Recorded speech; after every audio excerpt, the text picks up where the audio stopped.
Deadly Premonition 2, A Blessing in Disguise. Commander Keen 4 song. Perfect. Switch, released in 2020, and this is part of the Swearyverse. Did you? So developed by Toybox. There's like 5 different logos that appear before the game starts, and published in North America by Rising Star Games. So,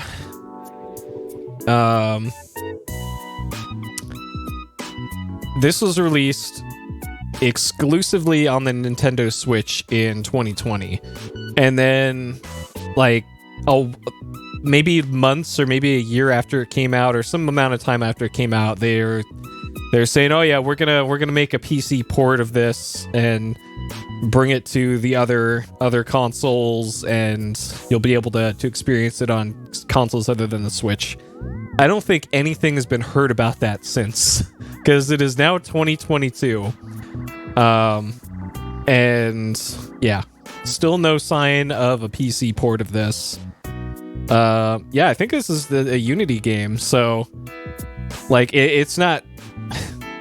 I don't want to downplay how hard it is to do cross-platform stuff, because there's all sorts of complications and shit. But if it's a Unity game, which I believe it is, that is a large roadblock taken away from making this cross-platform. So I don't know. We'll find out. So let's take a look at the art for this. Unity kind of doesn't run well on anything, to be honest here. Speaking as somebody who's been using Unity since 2009, 8 or 9, it doesn't run well on a lot of things. So yeah, Deadly Premonition 2, Blessing in Disguise. Yeah, it's been a long time. This is a cool looking cover. Yeah, Oberdin was also Unity. You haven't seen how Oberdin runs on Switch, though, by the way. I have Oberdin on my Switch, and in relatively non-complex scenes, moving the camera is like... So don't you give Oberdin and Unity a pass on that one. The Switch port is also got some jank. All right, the legendary Open Dash World mystery game returns. Let's go. In the countryside town of Le Carre, take the role of FBI Special Agent York and uncover the truth that lies beneath this seemingly peaceful place. Using the detective's unique skills, prepare to solve the mystery of the Le Carre serial murders. Okay. All right, so there's our boy Francis York Morgan. There is not Francis York Morgan. It appears we have a sidekick, because that's us. And we have a sidekick. And then Louisiana. The first of Louisiana game month. First one here. Let's see. Switch Pro controller compatible. That's good, because I'm going to be using a controller. This has the official Nintendo seal. It's not the Nintendo seal of quality anymore. They got rid of that in the I think GameCube era, when they just slapped this on anything. But this has the official Nintendo seal, at the very least. And then don't put your hand on epilepsy. All right, mature 17 plus, blood and gore, use of drugs and violence. We got the big 3 in this one. We know we got a good game now. Let's see how this one goes, shall we? Okay. All right. So I have my FPS monitor running for this. I dusted off one of my old capture cards, got this all plugged in, because, oh baby, we're gonna need it for this one. We're gonna need it. All right. Always use the Star Fox icon when given the choice. One of the few good Nintendo games. Yeah, Forklift Simulator. It fell off a truck onto my Switch. Okay. I am so ready for this one. Okay. All right. This game has an autosave. Good. The first game didn't, I don't think. I think you had to go into the weird pause menu thing to do that. Hey, Lee. Also, welcome anybody that came in while I was talking about the game info stuff earlier. Welcome. We got a hell of a game tonight. Okay. So far so good in the menu screen. Autosave, aim, music. That looks all fine. Okay. Minus display map, point gun, vision, crouch. Up and down are slots and album. Quest display on there. Fire punch, dash dodge, interact, cancel. Main menu. Get on and off skateboard. Oh baby. And then reset camera / fighting style. Interesting. But if this is turns into Shenmue at some point. Alright, let's do it.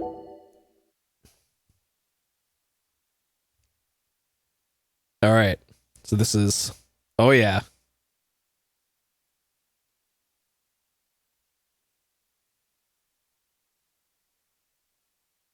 Uh-oh. I don't think this is actually working correctly. Shit.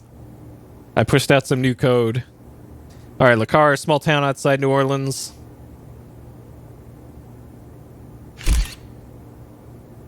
That is some blurry textures.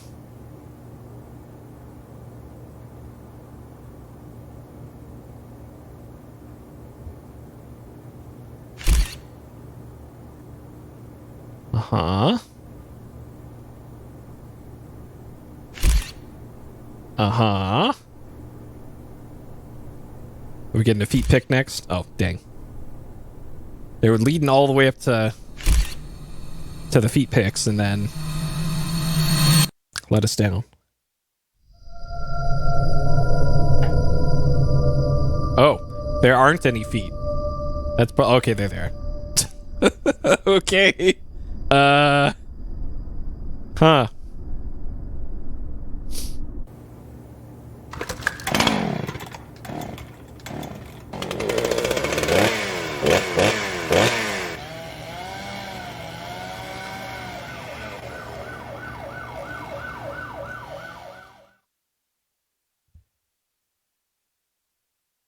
I see. Thompsonville, a suburb of Boston, Massachusetts. Okay. God damn it. What a way to start the new year. At this rate, I'll be dead by Easter. Quiet down, Agent Jones. You're on the clock. Quiet down? Ha! You have Okay. any idea what you've done? So I'd be half naked. I'm pressing Havana left on if you this. hadn't shown up. Soaking up some Oh my rays, god. Surrounded by a harem of bikini queens, a mojito in one hand, and a seafood-slathered Havana-style pizza in the other. What did I do to deserve this? Does God hate me? No. The Regional Bureau chief Right. merely issued a special order. So this is... Oh boy. You know what? Actually, I'm going to turn off I forget. A special order to rob this, me of because my I think this might be well-deserved interfering vacation. with You want pizza? I'll buy you some pizza. You can find that with the game junk anywhere. capture. Whoa! Hey! I should have separated them out. What did I think it's actually crunchier Pizza. than it actually is. Pizza. Agent Jones, don't let him take control of the conversation. The moment you let your guard down, he'll strike.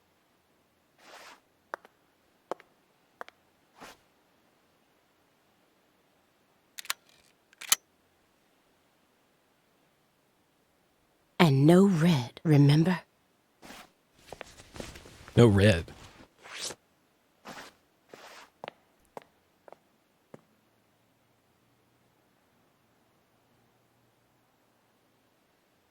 It's open. Come on in. Francis Zach Morgan.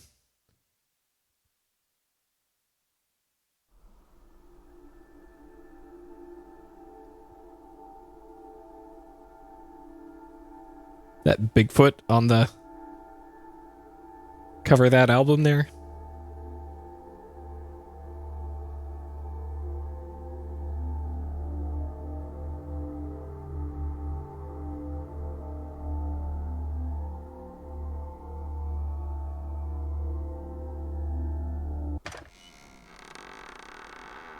So this takes place in the future, I guess?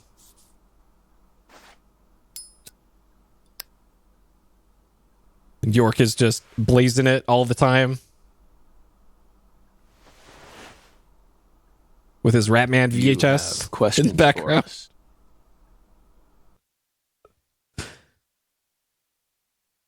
That's why you're here, isn't it? Francis Zach Morgan. So it's not York anymore. This is now Zach. All right. So I think that was one of the big twists at the end of the first game.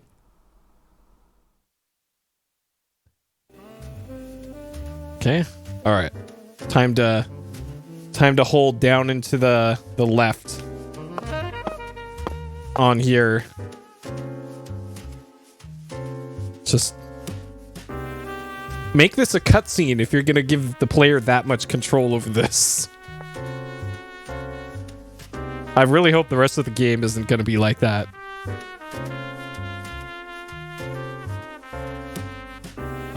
This looks like my place. That's why green screen everything.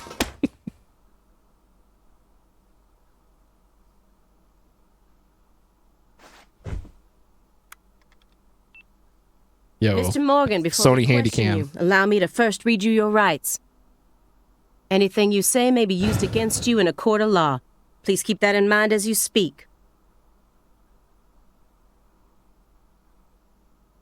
Do we have permission to film this? Aaliyah Davis. I'm getting big, like, KOTOR Knights of the Old Republic vibes from the character animation. Don't worry, my fairy. They're free to do whatever they like. Something wrong, Mr. Morgan? Like, nobody blinks. Ever. I'm FBI Special Agent Aaliyah Davis. Still waiting on the blinks. Simon Jones. Uh-huh. An analyst from the Boston branch. He's been monitoring us for years now. Oh, hi. Simon Jones.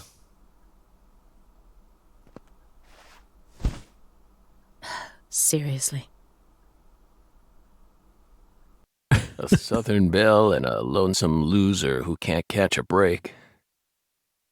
Quite the uncanny duo. You'd be the perfect stars for the latest video game. Isn't that right, my fairy?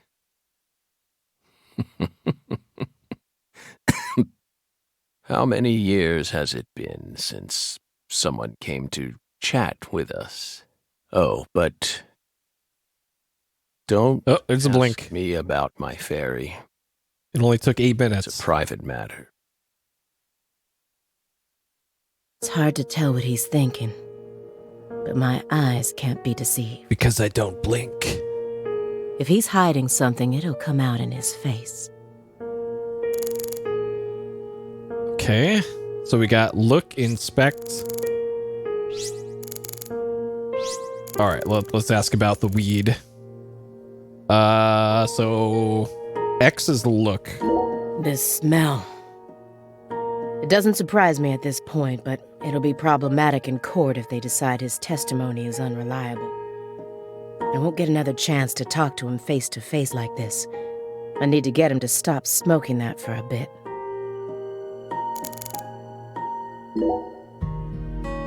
Excuse me, Mr. Morgan. So the text in this does not auto-advance, by the way. You have to... But would you please refrain from consuming that while we speak? I'm talking about Yes, that.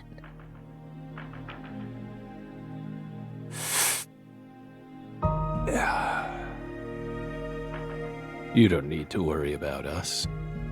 Don't get in our way, and we won't get in yours. Unfortunately, questioning doesn't work like that. Our data needs to be consistent. Now please put out that stinking indulgence right this minute. What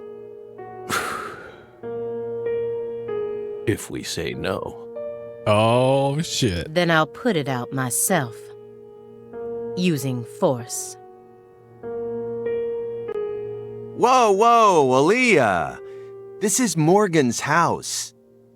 Besides, it's legal in Massachusetts for individuals to consume cannabis in the comfort of their own homes.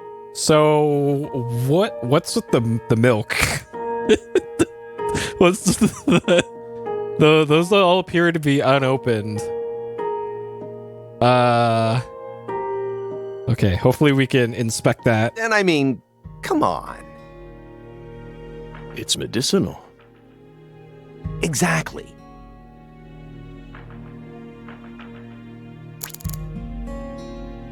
Visions to acquire important hints that'll help you proceed. Vision will deplete concentration.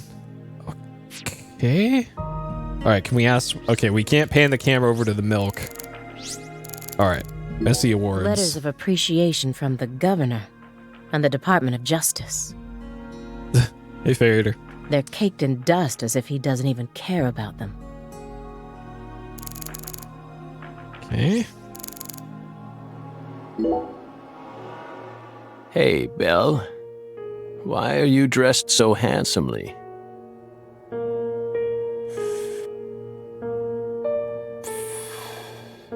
What are you talking about? The thick black accessory wrapped around your neck.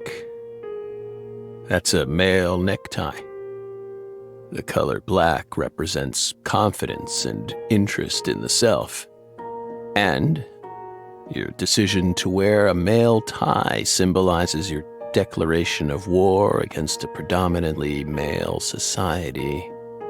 Or perhaps it's a psychological barrier meant to hide the weakness that dwells deep within your psyche. I think he's reading a bit much into this. We admire your bravery. Alright. Sure. I thought you retired from profiling. Bullseye, huh? You're an easy one to read. In order to think with society, Oh, there's a blink. Alright, we've had 2 blinks so far. a man Oh, must 3. first gouge out his eyes and cut off his ears. Don't judge a book by its cover.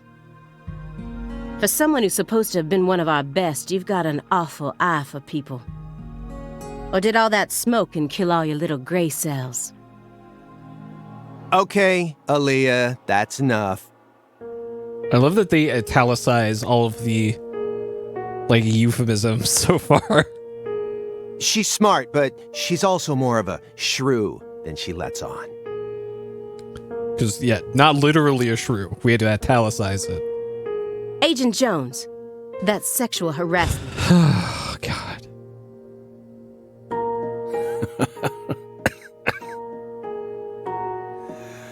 So, Belle, does that barrier of yours also protect you from violent criminals?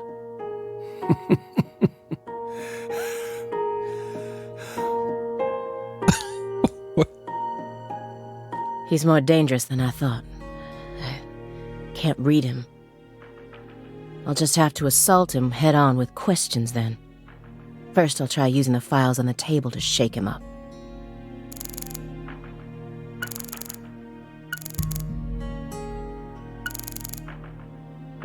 An ornate antique chessboard.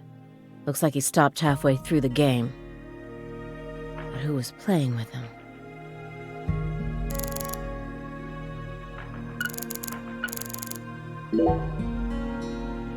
That chessboard looks rather old, and you can't even buy those ivory pieces anymore.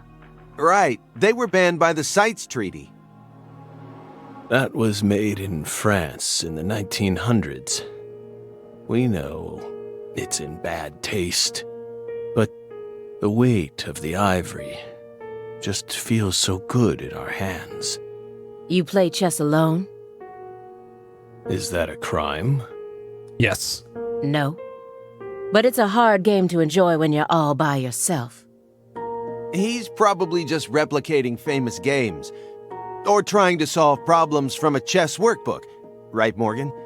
I may not look it, but I'm actually a bit of a chess nut myself. I might not look it? Like, okay. When I was in school, I used to pore over every issue of Chess Life, the magazine published by the U.S. Chess Federation.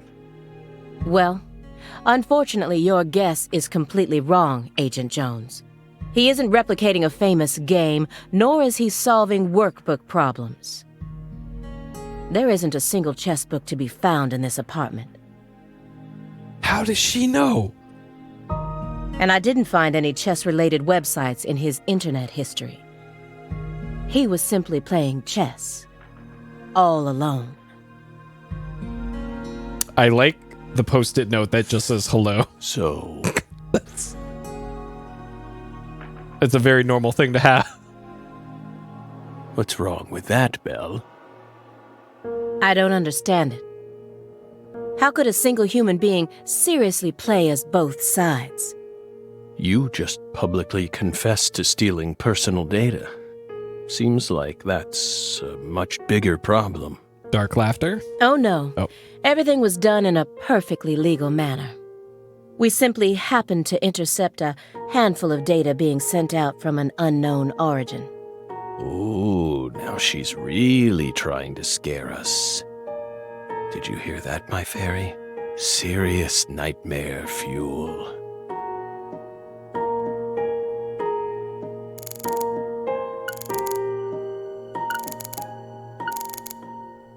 Stage 4 progressive malignant tumor. How do humans behave when they know death is just around the corner? And what if that human is also a high-functioning sociopath? Mr. Morgan, may I ask you a question purely out of curiosity? If it makes you uncomfortable, just let me know, and I'll retract it. Belle, what's wrong? You sure put a lot of effort into that approach. It's a question about death. About this body? Are you afraid of what's coming? Think carefully about why we're smoking this, then ask us again. Honestly, we're not afraid. Rather, we find it intriguing. Intriguing. Yes. Belle, have you ever been to the Grand Canyon in winter? No. In the dead of winter, the Grand Canyon is terribly cold. Colder than you could imagine. A cold that no photograph could ever express. The sun. Powerless. And the temperature drops below zero. Right in the middle of the day. Meaning? Meaning, you can't really understand something until you experience it for yourself. If you want to learn more about us, you need to gain more experience. Lowercase b Bell. These files are from the case that took place just outside of New Orleans in 2005. The agent who handled the case was Francis Zach Morgan. Francis Zach Morgan. And now he's sitting right in front of me. So this is post Deadly Premonition 1. Do you remember the homicides that took place in Le Carré, Louisiana in 2005? We solved that case. Your report states the following. By coincidence, you encountered a serious incident in a town you visited while on vacation. You then decided to steal the right to investigate from the local law enforcement and took over the case. After several more homicides, you managed to apprehend the perpetrator. Yes. Yes. Yes, that's exactly what happened. We stole the right to investigate from them, just as you said. It all started when the body of a 16-year-old girl was discovered. You arrived in Le Carré immediately after that, didn't you? That Le Carré has already been pronounced like 3 different times already. We just can't seem to keep ourselves away from dead girls. Did you really visit that town just to take a vacation? We don't know. If you already have the report, then we suggest you read it, Belle. Either way, that case is closed. Closed? You sure about that? Don't you think this puzzle is still missing some crucial pieces? Come on. No need to beat around the bush with us, Belle. What is that noise? Oh. There's the milk again. They found Lise Clarkson's body. It was hidden deep within the Clarkson Food Delivery Services cold storage warehouse. After 14 years, we finally discovered the body of the very first victim. Do you know what this means? That's why we're here. The first victim in the case he solved, Lise Clarkson. Huh. So they... Okay. This is a photograph of what she looks like now. How will he react when he sees it? I'm sure this will make more sense once it probably does a flashback. The body that went missing for 14 years was suddenly discovered frozen in a warehouse. Yeah, so the body that went missing for 14 years, how did they know it was a murder then at the start of the case? This is some kind of message from the victim to us. We're pleased that her body turned up. Deeply pleased. Oh, he sounds like it. You claim to have closed this case, but now a lost body suddenly surfaced. Aren't you curious about the details? Body or not, we already solved that case. Lisa's body can't change anything now. And it certainly has nothing to do with us. I suspect the body was stored there rather than abandoned, due to the unnatural state it was found in. If it was in the middle of a... frozen in a storage Yeah, in the middle of a storage unit, how would somebody not notice this? Therefore, she looks exactly the same as she did when she disappeared. For 14 years. In fact, she's in such good condition that we can even determine the murder weapon and cause of death. Well, good for you. Even stranger is how unbelievably beautiful she looks. At first glance, few would guess she was a murder victim at all. Yeah, it's the freezer you keep in the garage, and then you forget about whatever's put in She there. looks more like a piece of art, or a mythological figure from a painting. This keeps getting better and better. Better and better? Isn't that right, my fairy? A corpse as beautiful as a goddess. Sounds just like our story. Yeah, so that was a big theme in Deadly Premonition 1. Yes. Yes. That went okay. Now I'm sure that Morgan's hiding something. He's hiding a lot of things, it I sounds may like. be able to get what I want if we go deeper into the documents.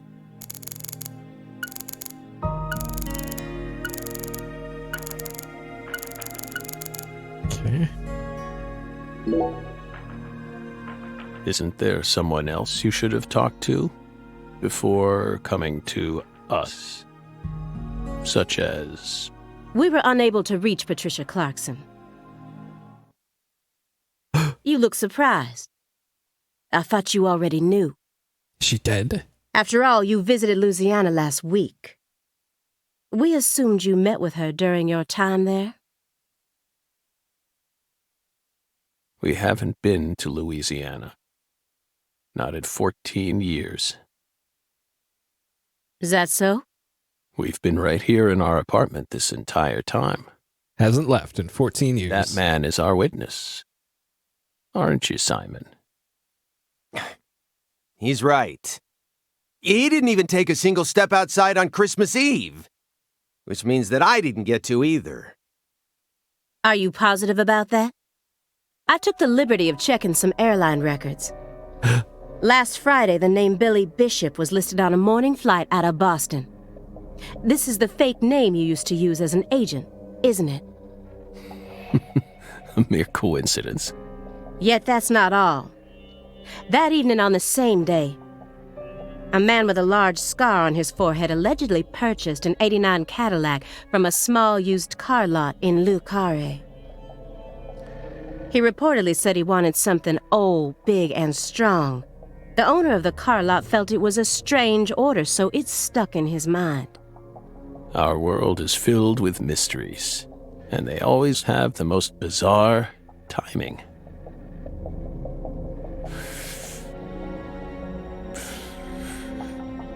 Incidentally, on the following day, an identical Cadillac was taken to a scrapyard in Trenton, New Jersey. You can find that type of car anywhere. Isn't that right, my fairy? Dark laughter number 4.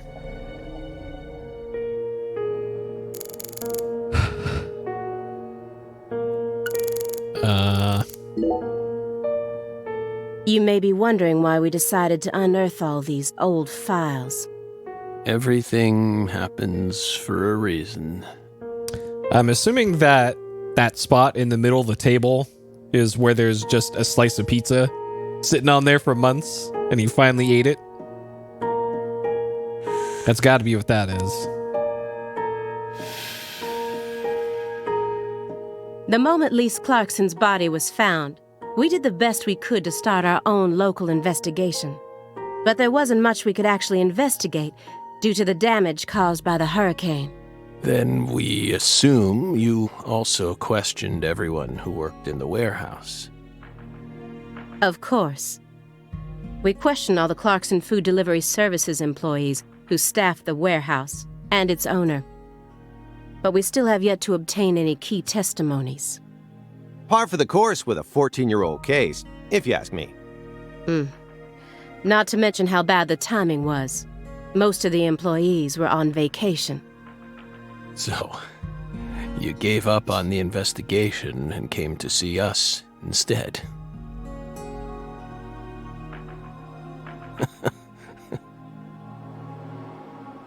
Remember what happened, my fairy? That warehouse. That man. So incoherent. Such a pain. Hey, are you talking about the guy who managed the vault where Lisa's body was found? It's a vault now? Yeah, I think he started working there in 2005. That this is a Remember, warehouse. Maria? You said he was a pain to deal with, too.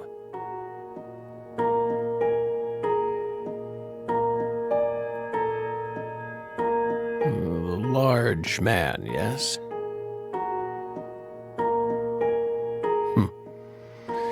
No need to answer. If you don't want to. I'm sure you've already put him under surveillance. Textbook FBI protocol. Morgan's right. Everything happens for a reason. Even this messy room. There must be a reason for it. Especially when it comes to those strangely tidy spots. They're practically begging me to question them. Looks like there's a pizza here. This room's a total mess. But certain spots look perfectly clean. Is it just a coincidence? No. There are no coincidences with this man.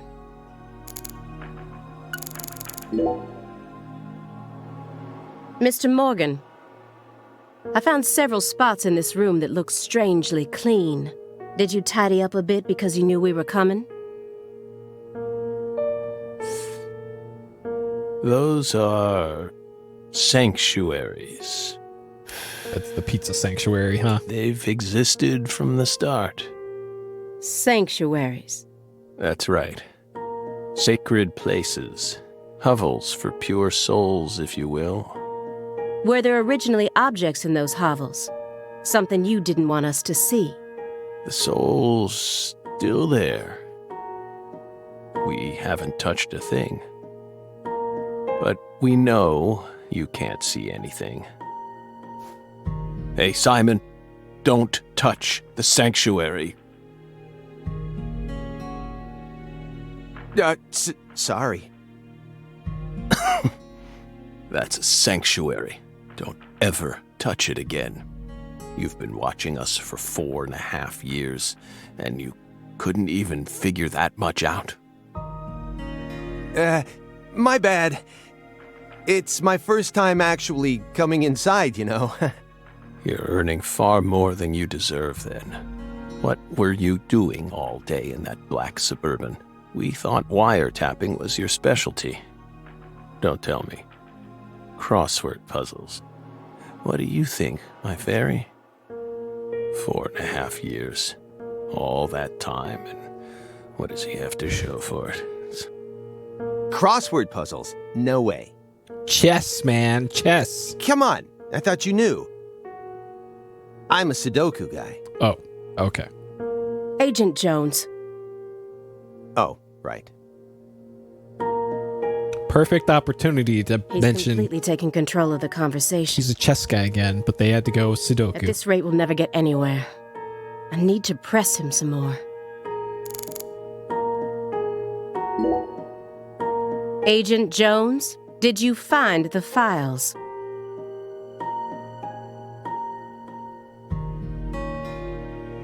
Greenvale. Francis Z. Morgan. Mr. Morgan. Do you Greenvale recognize was these files? Deadly Premonition 1, wasn't it? You touched the pizza. Whoa! Oh, shit. Ow! We told you. That's a sanctuary. Let him go! Assaulting an FBI agent is an obstruction of told you. justice. We told you. Go. Ah! Stay back. Stay back. Sanctuary. Down. Surrounded. Ah! Ah! Ah! Yeah.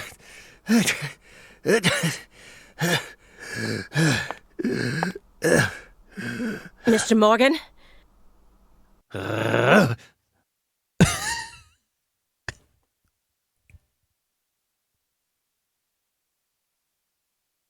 I cut my finger with that can opener this morning. I thought I stopped the bleeding, but it seeped through. How could I be so stupid?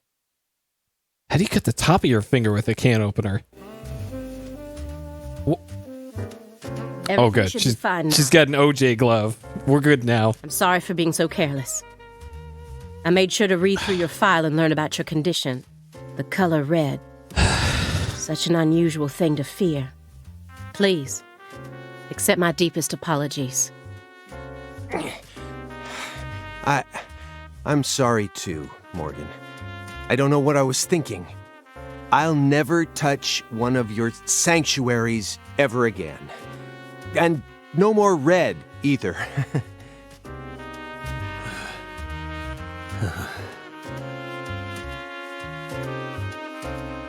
Don't ever touch one again.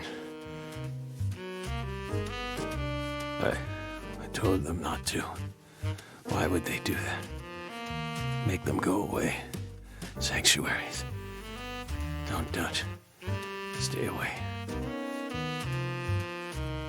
Now, may we return to our discussion?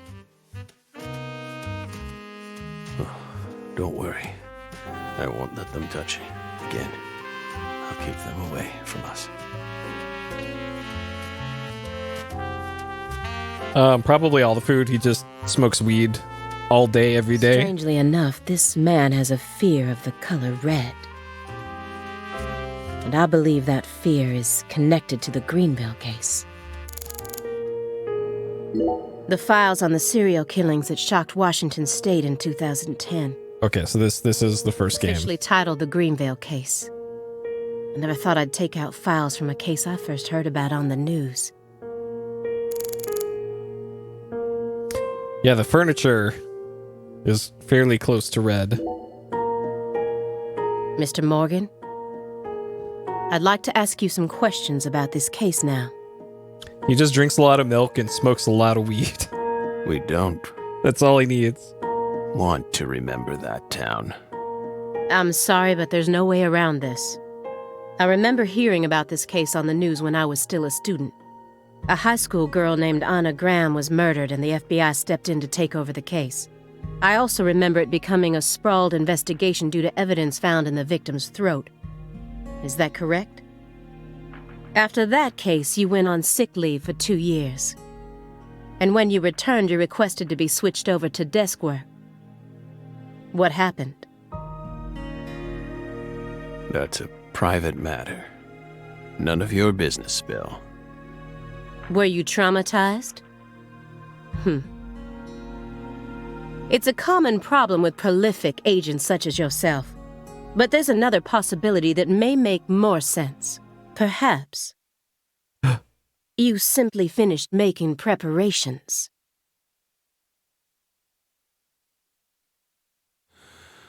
What are you getting at? Thinking too much about something will always turn it into a problem. I also see red on the top of that stack of VHS tapes over his right shoulder. Red there too. The Greenville case. Don't you think it resembles the Luke Carre case? Read the report. So it might just be red on a person. We Is have what it nothing is. else to say. And environmental red is still fine. I just need one more push. One more thing that can summon up the past.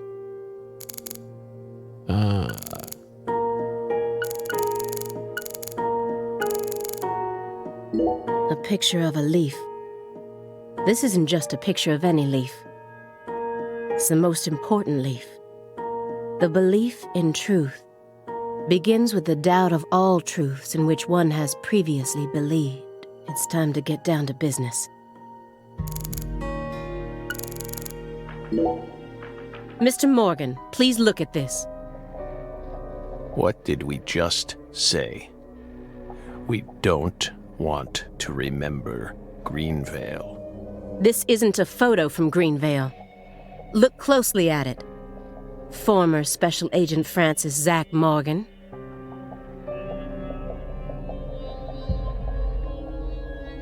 That's a tree, not a leaf. This photograph predates Greenvale. It's from the Luke Carre case you worked on in 2005. Red. Red tree. Red tree. Yes, a red tree. Greenvale wasn't the first place you saw one of these. Oh? The Greenvale case and the Lise Clarkson murder case. They're connected by these red trees, aren't they? Red trees. Both places. Growing. Roots. Seeds. Trees. Answer me.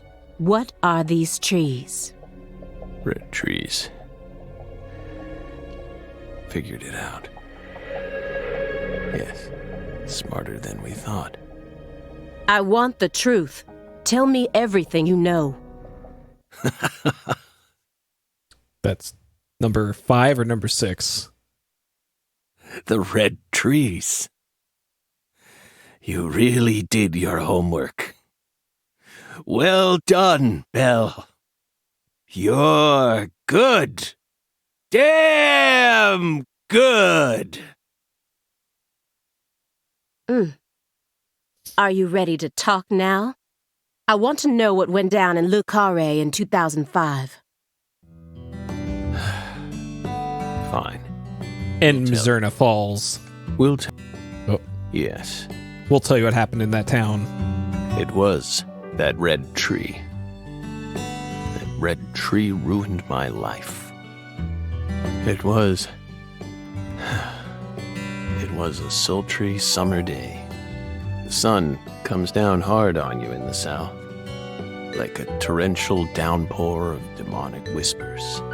It all started back in that sweltering summer. We still had our best friend with us back then. Wait, so this is kind of a prequel to... The other me. My better half. So, So Deadly Premonition 1 was in 2010, and this is 2005. Huh.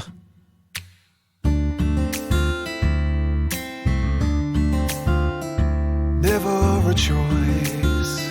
When somebody needs you, you can't turn away. You're their only lifeline, just a hero, a bullet for hire, working alone. Always a voice, a cry in the darkness, an echo of pain that's been long forgotten, but it haunts me, my destiny to be alone. There's a time when you see life for what it's gotta be.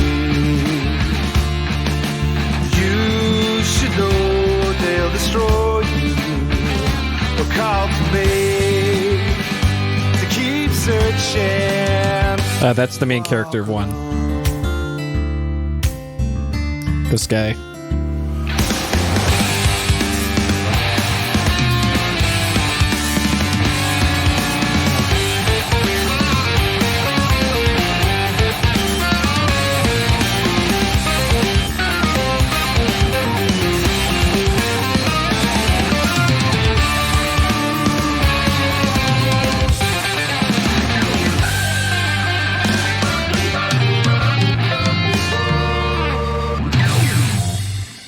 All right. Well, that was very different towards the end.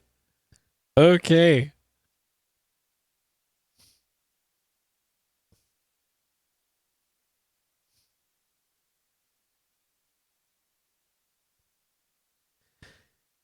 All right. 5 FPS loading screen.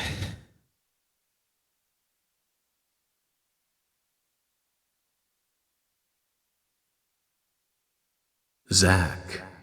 Francis York Morgan.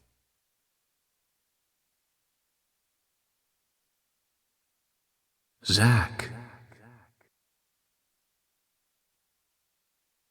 Can you hear me, Zach?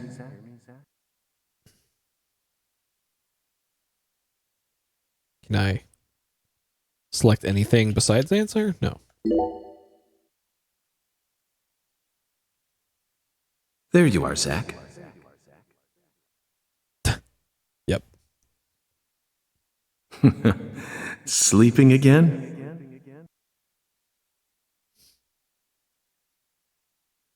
Well, rise and shine. It's time for us to head back out into the chaos.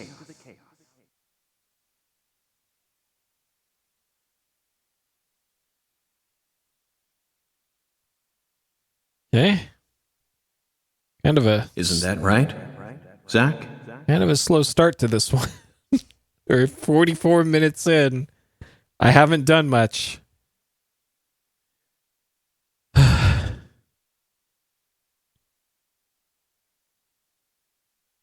right, Dead 2Y Premonition.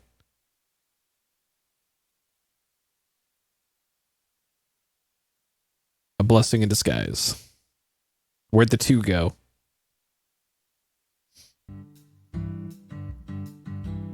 Okay, good. We need the...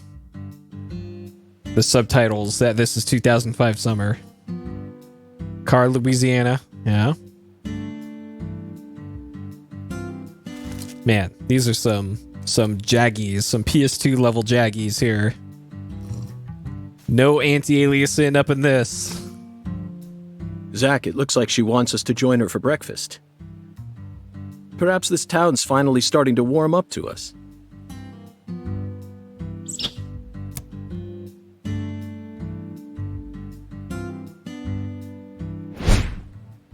Francis York Morgan. Look at that, Zach. She's welcoming us with open arms. She's even willing to share that tasty morsel with us. What an honor. Hurry up and chow down, mister. Unless you like your breakfast stale. What an amazing place. I've been on top of the moon since the moment I got here. And the name of this wonderful town, Le Carré, sounds like French to me. But what does it mean? I'm the chef, David. If you want to know about the town, you'd better ask the concierge. Only amateur chefs flap their gums about stuff that ain't food related.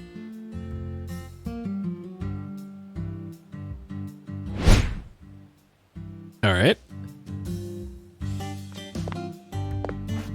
Did you hear that, Zach? He's a true professional. You say something, mister? No, not to you. I was just talking to Zach. Zach? Please don't ask me about Zach. It's a private matter.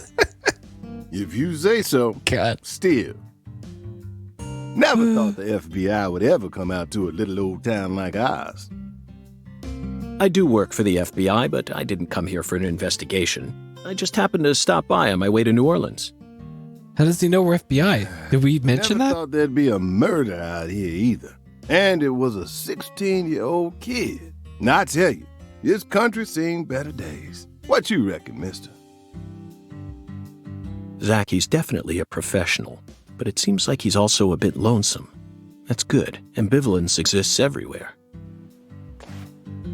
Folks say the killer used an axe. Hell of an old-fashioned choice if you ask me. I like the pixelization Actually, Chef David, if you don't mind, between his eyebrows. I'd like to ask you a few questions about the It's like they stretched the hell out of that texture map, But shoot, I ain't the one you ought to be asking, Mr. FBI. and no one's gonna notice. I only heard what I heard. But The seeing spot you right fixing here. to grill me, I can tell you what I know. Please do. It's the I same with him appreciate too. Like the texture map is really crunchy right between the eyebrows. You said the victim was a 16-year-old. Did you know her? Well, sure. I reckon the whole town did. Meaning? She's Lise Clarkson, the little grandbaby of the Clarkson family. The Clarkson family? That's right. You ain't seen they sign on your way in here? The one above that huge cold storage complex. Should have had a dragonfly on it. Anyway, that's the Clarkson family seal. They own most of the land round here, from the sugar plantations right down to the food processing plant. Yeah, I reckon they got a stake in just about everything. They even own the water tower on the edge of town, you know. They're the ones who built up this town, and they still support it. What do you know about the Clarksons' house? Now, I ain't got nothing bad to say, but I'm gonna talk straight to you. You best steer clear of that place. That family ain't just some gang. They're a whole different kind of beast. They folks with real power. Remnants of the good old boys who shaped America in the early days. Especially the head of the family, P.J. Clarkson. He's the kind of monster who goes around eating other monsters. And I'm sure he's on edge now with his granddaughter getting murdered and all. So don't go barging in with that shiny FBI badge of yours and think you'll be safe for nothing. Things are different down here. So if you plan on sticking around... I see. I'll keep that in. It'd be nice if there's a different camera angle for this, Is the local law enforcement investigating the case? or any camera movement. Shoot, mister, what you think? Now, I told you this ain't no city. We in the bonafide boondocks here. They got to know how to break up fights and keep folks from killing each other when they pissed you off. They sit down and talk it out with you heart to heart, and when that don't work, they just beat your ass. That's the deep south for you. This murder ain't like that, though. A little kid got killed. A weird way. Like something on a TV show. The sheriff's department ain't never seen nothing like this. Yeah, he made a big deal about not talking about anything that isn't food related, but Live and Let Die, Angel Heart, and The Pelican Brief, right? 9 out of 10 people will name those titles when you ask them to think of a film set in New Orleans. They're all excellent movies, but to me they lack realism. yeah, the voice acting for this part is pretty good. Due to my line of work, I have a tendency to think deeply about what feels real and what doesn't. The introduction sequence, not so much, but this is good. What's your point? Cat People. That's my point. Cat People, 1982, directed by Paul Schrader. Uh-huh. Crowning achievement of Nastasia Kinski, the ultimate muse of the 80s. The most vital element of that movie is the reality it depicts. Leopards who turn into humans have intercourse with humans and turn back into leopards. Then they can only turn back into humans again if they mutilate their lovers. I was awestruck by the sheer reality of it all. Understand? I'm talking about hyper-realism. After watching it, I felt like I just had to experience the world of cat people for myself. That's why I decided to visit New Orleans. Okay. Another vital element of Cat People is the presence of Malcolm McDowell. Malcolm McDowell from Blue Thunder.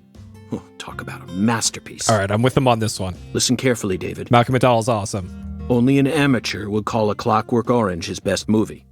His best movies are Cat People and Blue Thunder. Period. You need to remember this, because it's the truth. Sir, this is a Wendy's. Whatever you say, mister. So, what's your point again? Never mind, don't worry about it. So usually in the first game, when he was talking all about the important parts. stupid shit like this, it was in the car rides. Not in like this important dialogue tree with an NPC. When you say it was like something from a TV show, what exactly do you mean? Hey, mister. Why do you look so excited, huh? Like a kid asking grandma to read him a fairy tale.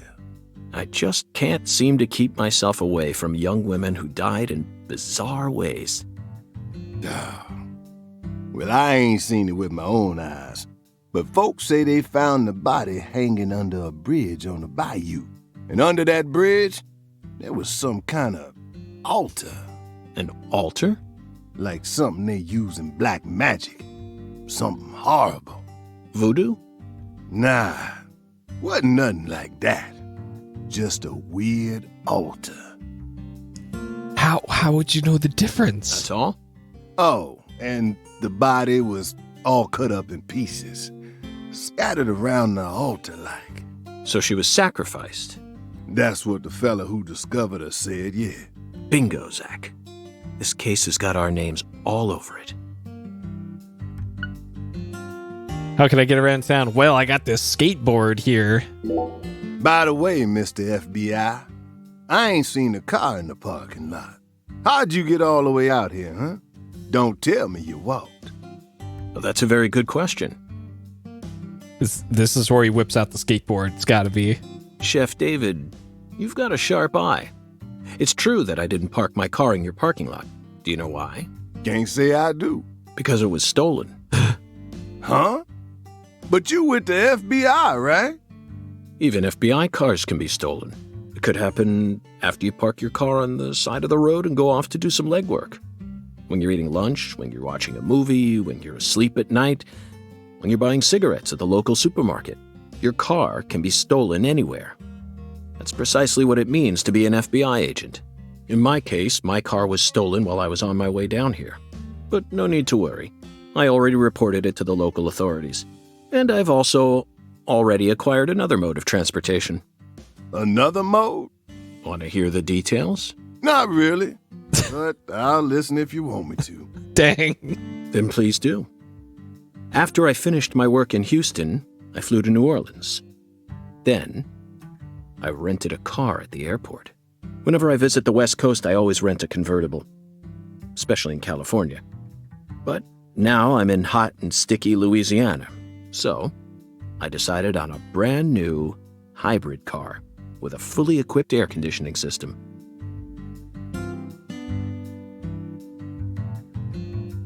Hybrid cars I don't think existed in 2005. But all right. A hybrid car? Oh yes, they're marvelous. Vehicles that utterly defy everything you think you know about cars. Now, in the year 2005, it feels like we've finally entered the 21st century. Stomp down on the gas all you want. The engine won't make a sound. It's silent? At first, I felt like the landscape was moving past me on its own. Yeah, there's stuff like the Insight.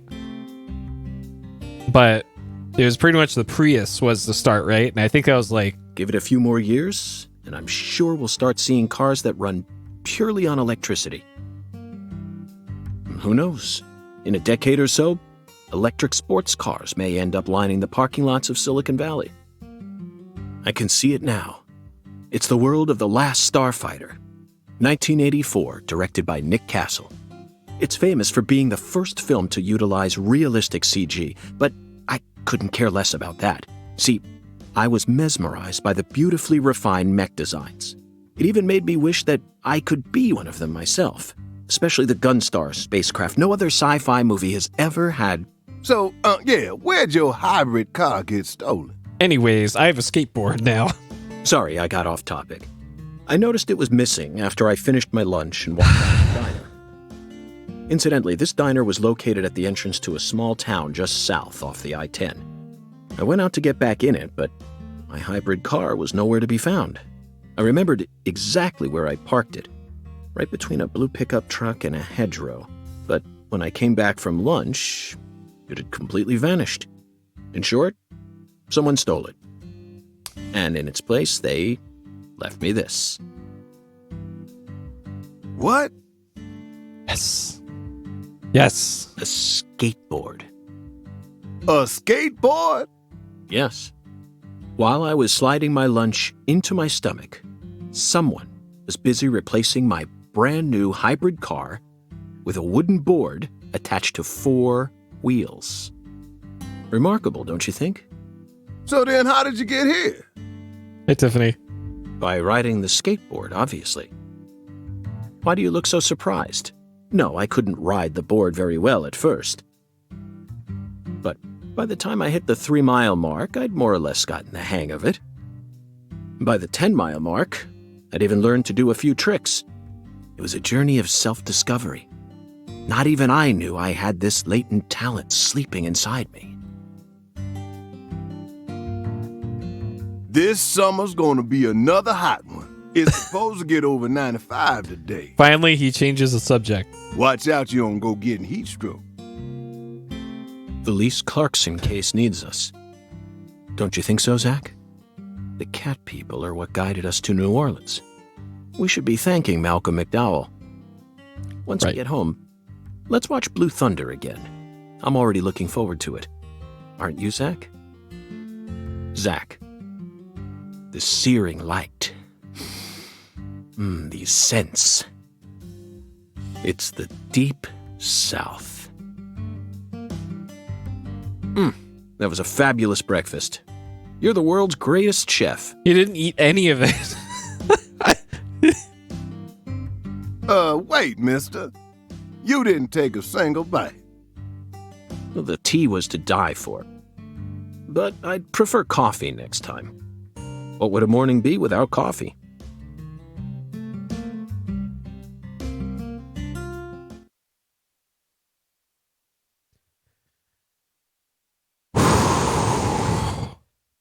Oh man, this game. All right, we're an hour into the game. I still have not had any more interaction other than pressing the A button a few times. Okay, here we go, finally. All right, return to the room, review the case. Okay. All right, I can finally play the game now. We're an hour in. All right, I love the instant turnaround. Okay, so I can't skateboard indoors. Plus allows you to enter the red room. Journal quests, inventory, map, config, title. Load elite albums. Tutorials, data. Link board. Sure. Okay. Check out the stamp. Defeat wild... Oh, this is like achievements. 300, 420, 630 wild dogs. We're gonna fight 750 wild dogs. Defeat a whole bunch of squirrels. Alligators. Okay. All right.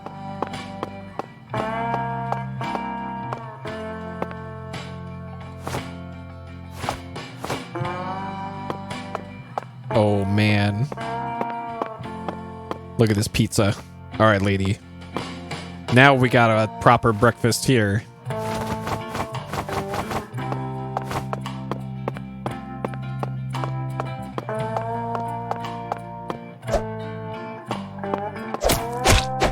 Oh, shit.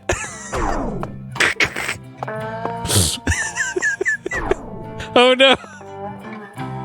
Okay. Well.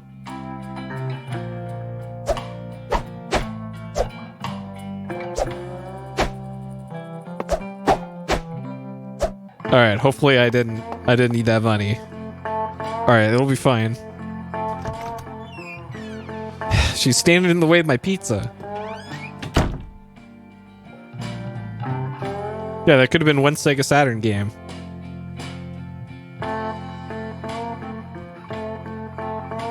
.203, 203. I'm assuming that's my room, and it's not just panning the camera for no reason.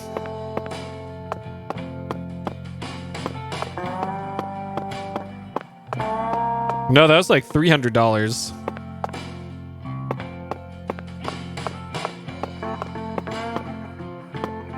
Oh god. Well, I can... This controller has turbo, so I can turbo the A button, and we can get through that relatively quickly.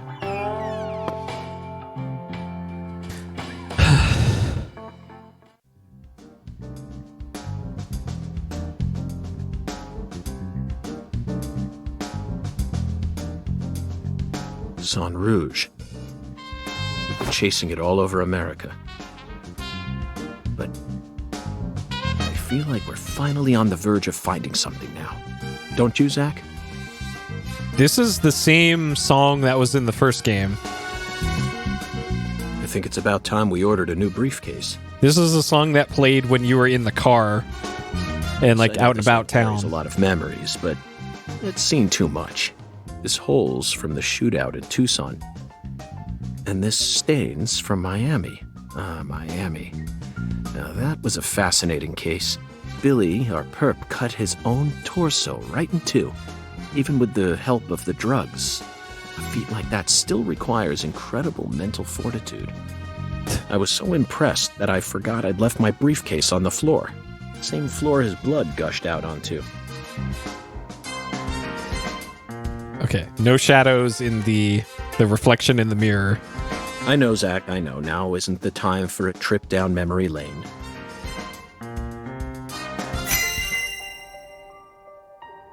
All right, this is new. Okay. An emergent drug that's been on the rise in 4 southern states. Personally, I think it originated right here in Louisiana, and Lise Clarkson's murder must be connected to it somehow. Okay. The 16-year-old girl who was murdered.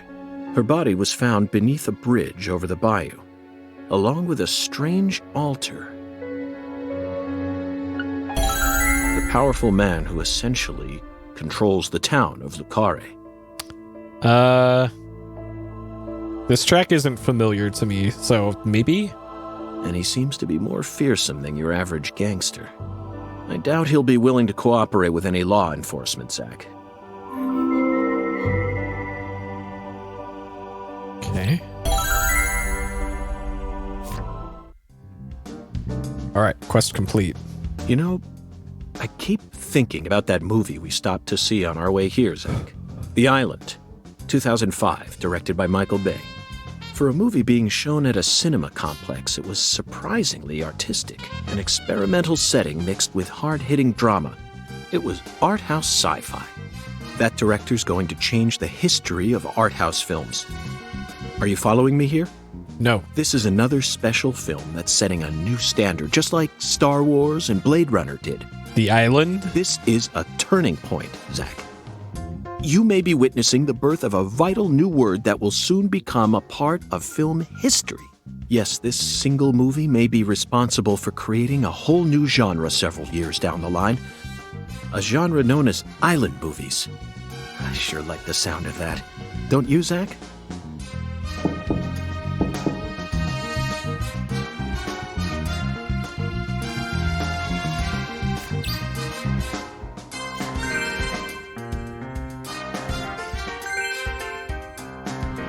Okay.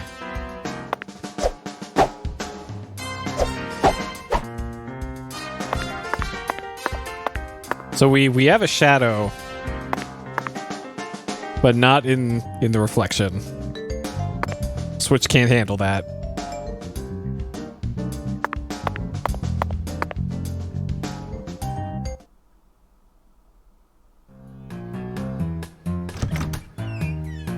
Hey there, Chef. What's cooking? Chef, what are you talking about, sir? I'm the concierge, David. I just heard from our chef that you wish to learn the meaning behind our town's name. Yes, I've gathered that Lucare is French, but does it have any special meaning? Why, yes, sir, of course it does. A very clear, logical meaning. All names have meanings. Would you like to know what this one means? Yes, I would. Jolly good, sir. Then allow me to explain. Lucare means square in French. Ah. Uh-huh. And? That's it. That's it? Yes, that's it, sir. Do take a gander at the town map in the lobby if it fancies you. It's beautiful, valuable, and old. I'm sure you'll understand once you see it. Now, please excuse me, sir. If you ever need anything, please don't hesitate to ask.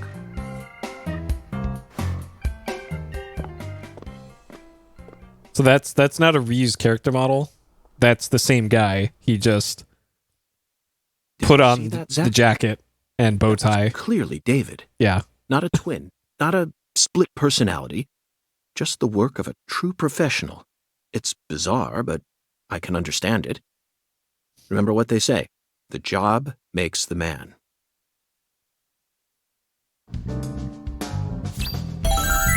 Okay. All right. Quest complete. All right. At least this game is very upfront about. Oh man. Okay. Oh good. I got to play the game for about a quarter of a second there.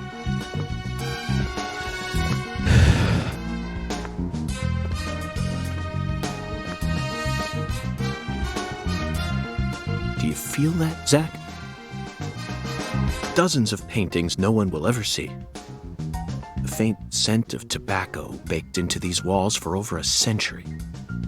Now that's what I call a hotel.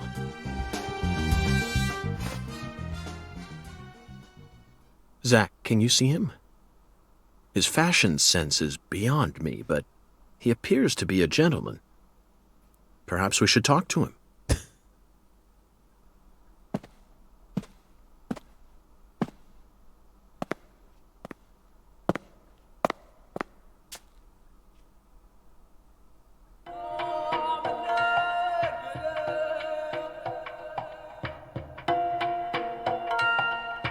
Nice tie. Did you buy it here? It's been a long time since someone spoke to me. No one these days ever tries to see me.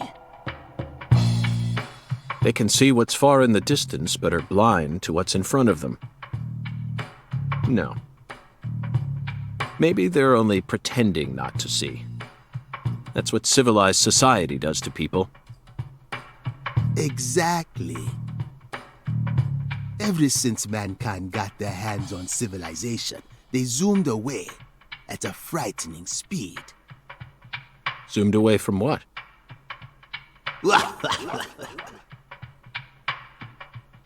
Don't be a fool. You know the answer. As for me, just call me Hoongan. Hoongan. A title given to a leader in a certain religion. Is that what you are?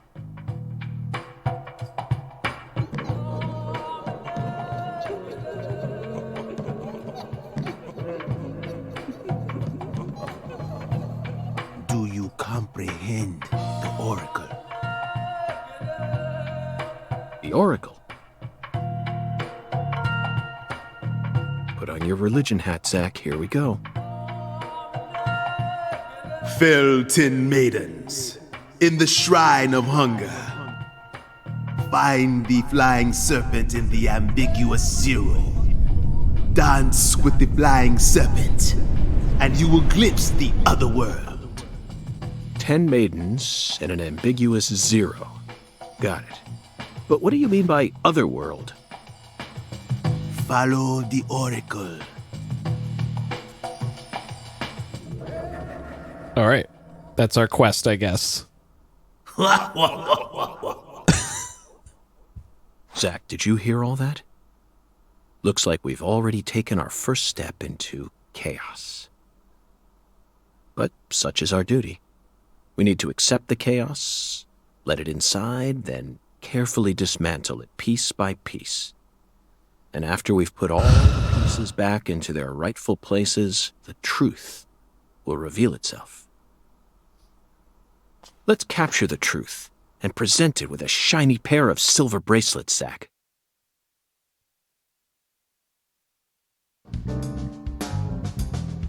Hoo-wee. Okay.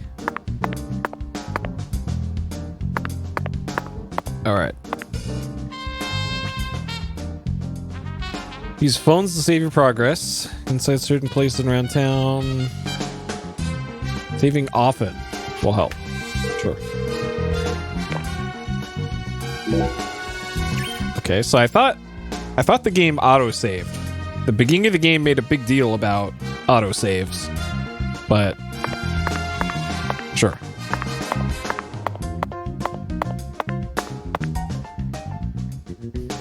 Zach, here's another perfect symbol of the human condition. Hunting trophies.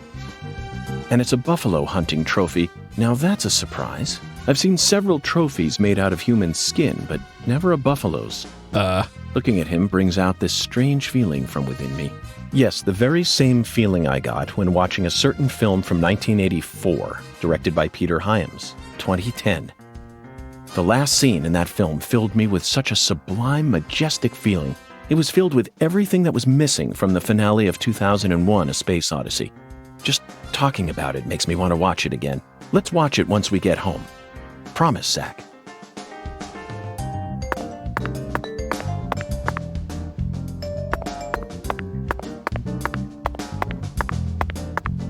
Okay, that's red.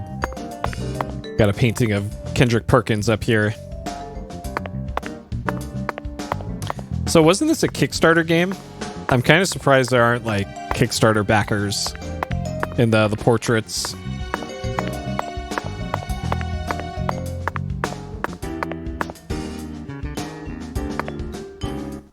Yeah, the Zach thing is explained in the first game. Oh, the Good Life was. Zach, okay. This is Lucare. I think I'm finally starting to understand what our concierge was trying to say. You can tell this town was built by a very methodical person. Maybe they just didn't care, and that's why it ended up this way. It's Just another symbol of mankind's obsession with molding nature to fit our own rules. Okay, so in the opening part that took place in 20 or modern day, let's say. Zach, what did you think of Hungun's oracle? So he went by Francis Zach Morgan. Despite all the dramatic build-up, it's little more than a childish riddle. So Zach and Francis are Zach and York are twin brothers, I think, if I remember correctly. Really? Exactly the kind of feeling one gets from the good old-fashioned countryside. And York died when they were really young, I think. Now let's start by tracking down those 10 maidens. The oracle gives a place and an act. You need to go to the Shrine of Hunger and fell 10 maidens. Now, where in this town can one satiate their hunger? The hotel and where? And I think 10 things that need to be knocked down. Simple, right? Okay, this sounds like a is bowling. Bowling alley, yeah. The bowling alley. Based on the feminine form. The 10 maidens or the 10 pigs. I was about to say, that sounds like a bowling alley. But a place where someone can both eat and bowl at the same time. I'm skeptical as to whether we'll be Diner able to find and such a Lane. place in a backwoods town like this. Found it. Alexis's Diner and Lane. This is it, Zach. There are even pins and a bowling ball on the sign. I bet we'll be able to eat some Cajun cuisine and bowl there. Maybe even both at the same time. Nice job, Zach. I knew you'd be able to find it. Now for the other oracle. There's no flying serpent on this map. Could it be a contrail or perhaps a dragon? I'm sure we'll find out later. First, let's just figure out where we need to go. Yeah, I really hope there's a bowling minigame. Do you know what the ambiguous 0 represents? Ambiguous 0 is usually treated as a base number. But under what conditions would a base number be ambiguous? The answer is temperature, Zach. Yes. 0 degrees Fahrenheit is minus 17.7 degrees Celsius, and 0 degrees Celsius is 32 degrees Fahrenheit. You'd be hard-pressed to find a more ambiguous 0 than that. The question is, does our 0 refer to Celsius or Fahrenheit? Let's think for a moment. We're in Louisiana. Which measurement system do we use here in America?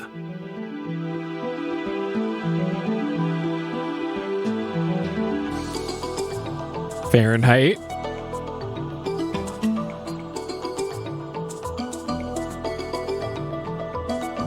I'm gonna say this. The Clarkson Food Delivery Services Cold Storage Warehouse.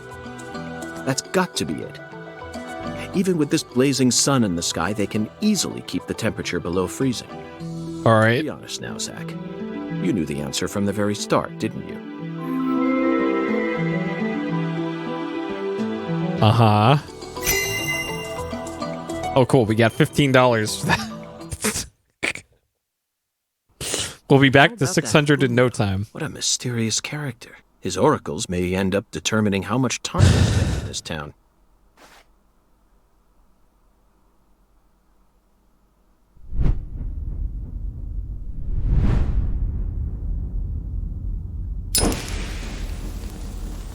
Sorry, boss, but this is a smoke-free hotel. If you're dying to smoke, head out the entrance and you'll find a smoking area in the rear parking lot. Don't tell me. You're the At bellboy. your service, boss. Are you good friends with the concierge and the chef? We work at the same place, yeah. But, I can't really say whether we're good friends with each other. We're all professionals, though. Nothing more, nothing less. I like that his hands just clip through each other. Gold here, Zach. It just screams deep south. Actually, no, it doesn't. This is all his charm. So, if I want to smoke, I should go out the entrance and around to the rear parking lot? Bada bing, bada boom. Okay. I'll play by your rules.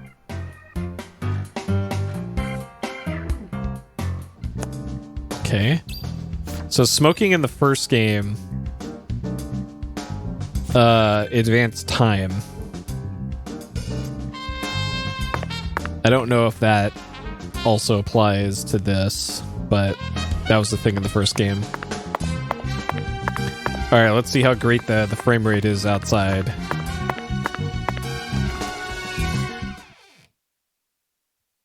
So yeah, Zach and Francis York Morgan are the same person. One of them died when they were children, and the survivor adopted the personality of the other one. So the two twins turned into one person, and then the actual survivor was Zach, but he took the name of York to honor his dead brother or something. And that's why he's constantly talking to Zach, because sure. So that's the deal with that. That's revealed very late in Deadly Premonition 1. They just go with the bit of him talking to Zach for the entire game. All like 20 hours of it. All right. Game had me a little worried there. No, there was stuff about the brother. It was at the very end of the game. It was at the very, very end. By the way, the VOD of my playthrough that I did years and years and years ago is actually on my YouTube. It's called Speedvestigation Deadly Premonition. Because I actually have a local copy of it, and I was considering doing it previously. Have a 4.7 times greater chance of getting lung disease. You know that means it's more likely than getting asbestos poisoning? The risk of death from lung cancer is actually much lower than what you think it is. In fact, it's tiny when compared to heart disease, strokes, and pneumonia. We're always surrounded by easy ways to die, you know. Some people even get randomly struck by lightning and die right there on the spot. Then I reckon you also know that secondhand smokers have 1.3 times greater the risk compared to smokers. Of course. So you won't mind paying the damages when I die of lung disease? How about writing that in a contract for me? You got a pen, right?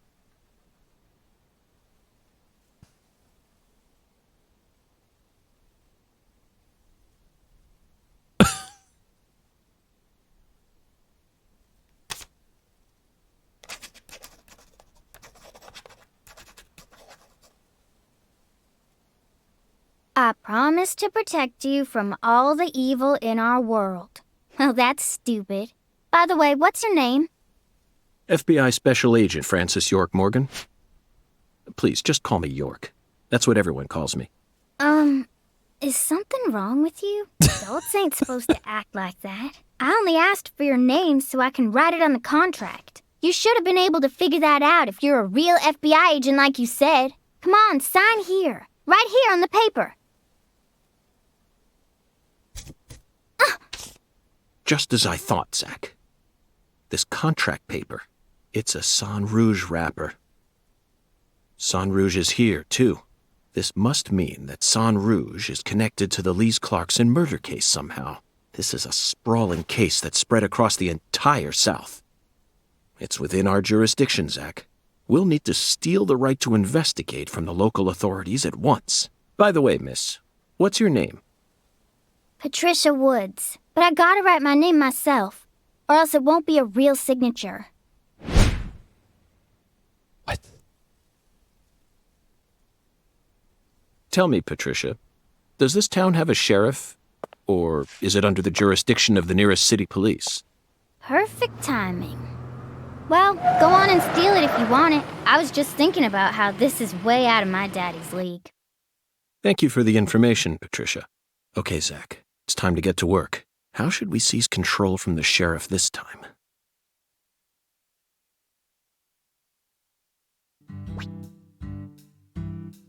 Stay sharp, run, crouch, dodge, melee, red room. Okay. Oh, baby. Oh my god. Now that is a frame rate, if I've ever seen one. And just like the original, the Red Room menu runs at 1 billion FPS.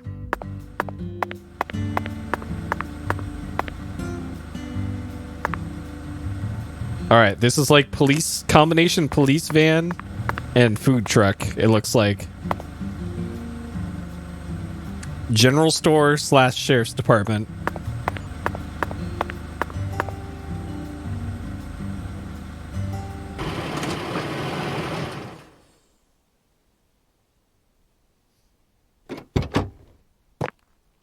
Hey there. So, you're the fella from the FBI I've been hearing so much about. I'm Melvin. They call me the sheriff round here. Melvin Woods. All right.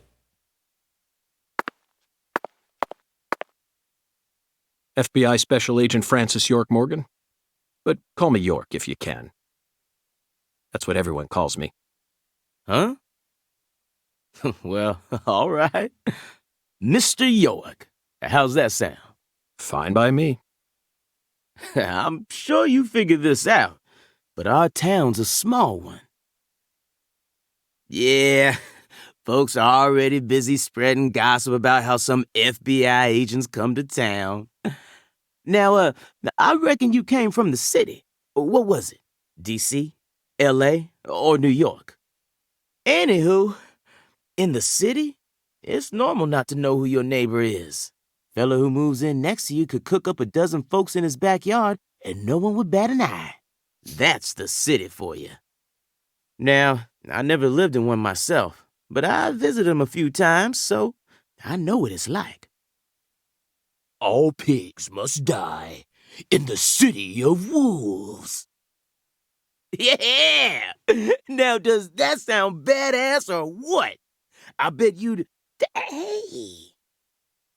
I know, CLG. I'm just trying to make a little small talk, that's all. Anywho, round these parts, everyone knows each other's name. So lots of folks get leery when they see an étranger like you. And since it's my duty to protect the town, I thought I'd stop by and say hello. Zach, it looks like this sheriff is quite the happy-go-lucky type. A clear indication of just how peaceful this town is.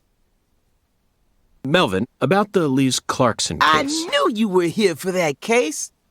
Can't put one past the FBI. So they even got eyes on the smallest of towns like us, huh? Our world is filled with information, and it's all within their grasp. FBI, the Federal Bureau of Investigation.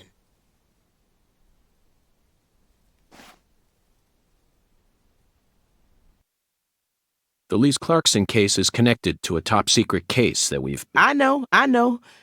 If you're fixing to take the lead, then go right ahead. I'm just the humble sheriff of a tiny little town. My jobs are to stop my neighbors from beating the piss out of each other and listen to old folks complain. Honestly, this whole murder case has been weighing me down. So I'm gonna give you my full cooperation, Mr. Special Agent, sir.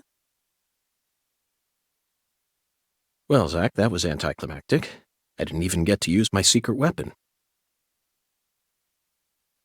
Melvin, there's a cold storage warehouse on the southern end of town, isn't there? I'd like to get permission to enter it. Say what? You want to see where the body's being kept, right? Oh, I get it now. Lisa's body, yeah. Now, that's what I call a special agent. You already figured that much out. But, I'm not too sure that, going down there at this point is really gonna help much, you know? Explain it yourself, Daddy. That's incredible. I don't believe this. Amazing. Did you hear that, Zach? They put the body in a cold storage warehouse. This is fantastic. Insanely fantastic. Really? Well, how about that? Well, all right then. I'll head on down to the warehouse ahead of you and make sure we get permission to search it. Sounds good. The management company only keeps the warehouse open during certain hours, so you'll have to come during those hours. I ain't looking to create any further disturbances. So be on time. Got it? Come on, let's roll, CLG. I'm gonna walk home, Daddy. I still got another stop to make. Oh, if you say so, sweetie. She's a real sharp one, as you can see, so I try to stay out of her way. Well, all right then, York. I'll see you at the warehouse.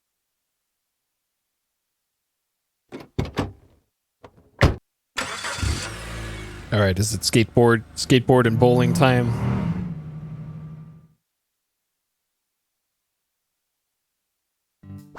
It is. All right. Skateboard is your main method of getting around. Why get up? All right. Okay, so you have to hold down A.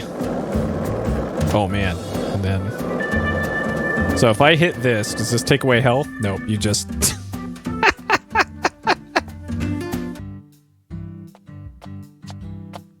Hey, you. You ain't secretly cutting kids up and sticking them into jars while you work as an FBI agent on the surface, are you? Or using your FBI connections to sell kids to child trafficking organizations? I've arrested people who've done both, but I've never engaged in either of those activities myself. Of course, I have imagined doing such things in order to learn more about the psychology of the criminals I deal with. It was just a joke. Why are you getting all serious? And don't tell me what you imagine, or else I'll get scared of you for real. Any reasonable person would be afraid of this guy long before this. You signed a contract with me, remember? And besides, I'm kind of worried about my daddy. All right, does she have a skateboard too? Do whatever you like. This is America, land of the free. But I have one condition. What condition? Don't ask me about Zach. It's a private matter. Yes. Zach, it feels like she's carrying something with her. Kind of reminds me of you back when I can't leave her alone like this. You feel the same way, don't you? All right, kid, let's go bowling. Direction and distance, the main quests, and the waypoint. All right. Well, we'll always be able to find the main quests now. Oh boy.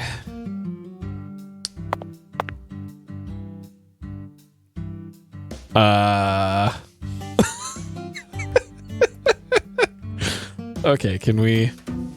Does she just disappear when we...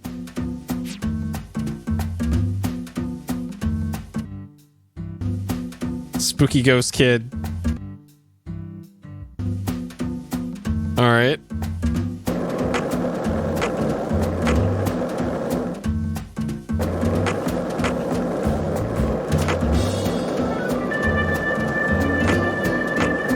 So I can already tell this isn't a small town, because there's more than one stoplight in this town. Melvin called you a strange name.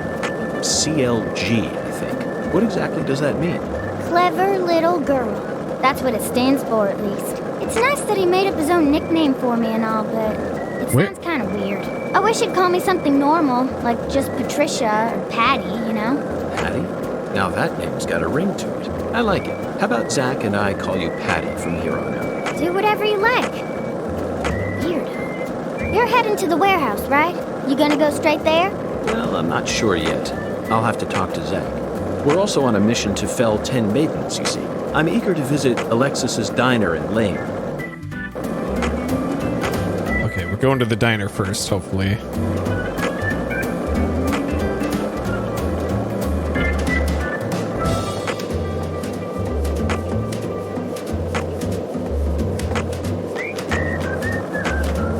My skateboard has 100% on it, so I'm assuming the skateboard has durability. All right, Alexis, diner and lane. Patty, is something wrong? I got something to say. When I first met you in the hotel parking lot, you mentioned Saint Rouge, right? If you want to find it, maybe you should track down Professor R. Professor R? Yeah. Professor R owns the jazz bar on the other side of the bayou. How do you know that? Because. Because, huh? Interesting.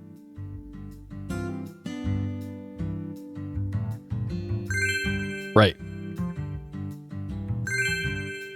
Owl's Nest. This looks like some sort of mini game.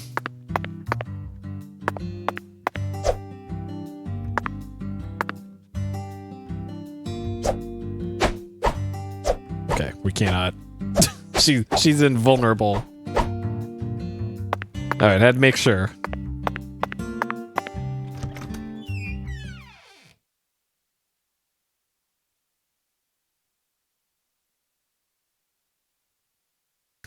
All right. Time for 20 minutes of cutscenes in here, probably.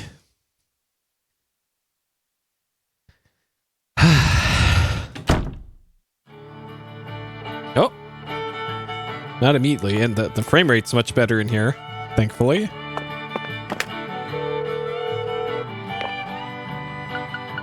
Did that? Okay, so there are autosaves. Interesting. So it must autosave whenever you, like, enter a new area.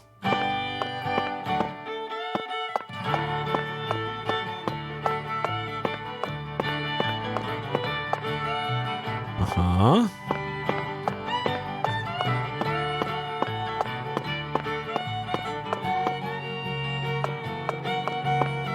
Wait, so this is a bowling alley with one lane?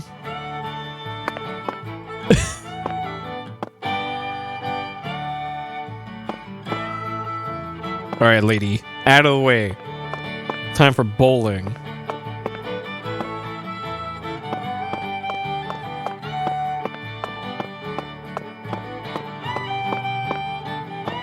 Well, they can't... Isn't the title of this place the Dine in Lanes, plural?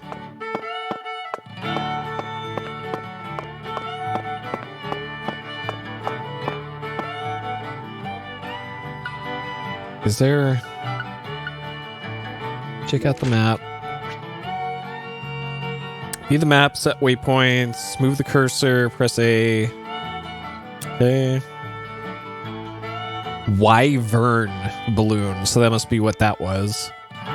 Altar, shop, restaurant, toolbox, phone. Okay. Yeah, I guess it is diner and lane, singular. So, alright. Fair enough. Fair enough. It is not lanes, it is lane. That's pretty great. That is pretty great.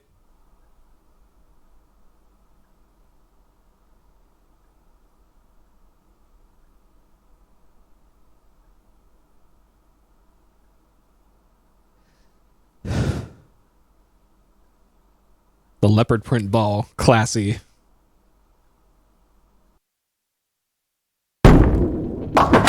"10 maidens, Zack.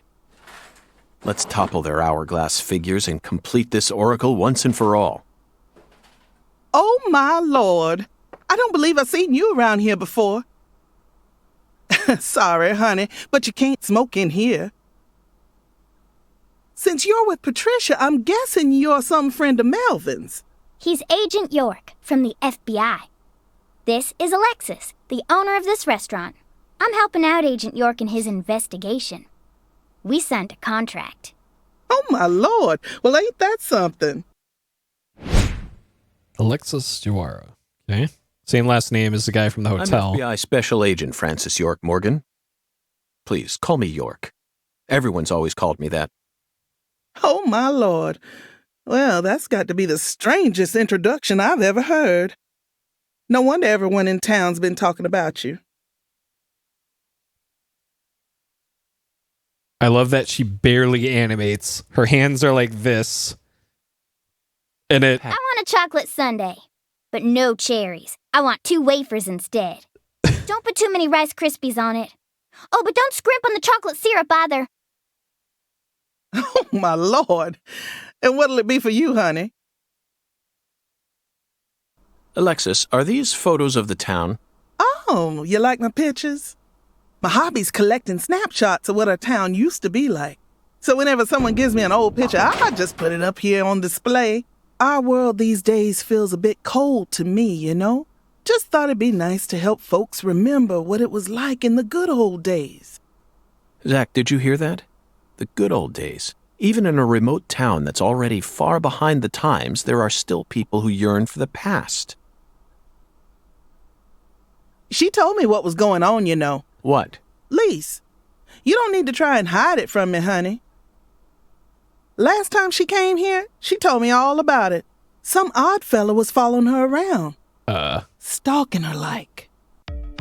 What kind of fellow? She said he had a really tall shadow. How tall? As tall as an oak tree. Did that ring any bells for you?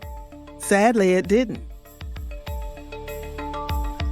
I know just about everyone in this here town, but I ain't never seen a man who stands that tall. Maybe it really was an oak tree and she just mistook it for someone. Sometimes the silhouettes of them trees, with lots of Spanish moss hanging down, make me feel a little funny too. I don't think so, Alexis. Lise said the shadow was following her, correct? That means she must have been stalked by a man as tall as an oak tree.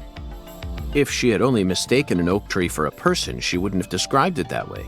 She might have said, It felt like a crowd of people was staring at me. Yes, exactly. She certainly wouldn't have talked about being followed by someone. Thank you, Patty. Zach, this data is all very intriguing, but it isn't the answer we're looking for. We came to knock down the 10 maidens, remember? Oh, yeah! Booyah! Oh, I got a turkey! Truly mesmerizing, Zach. This is why I never tire of small-town investigations. Same goes for you, right? No. All right, it's turkey time.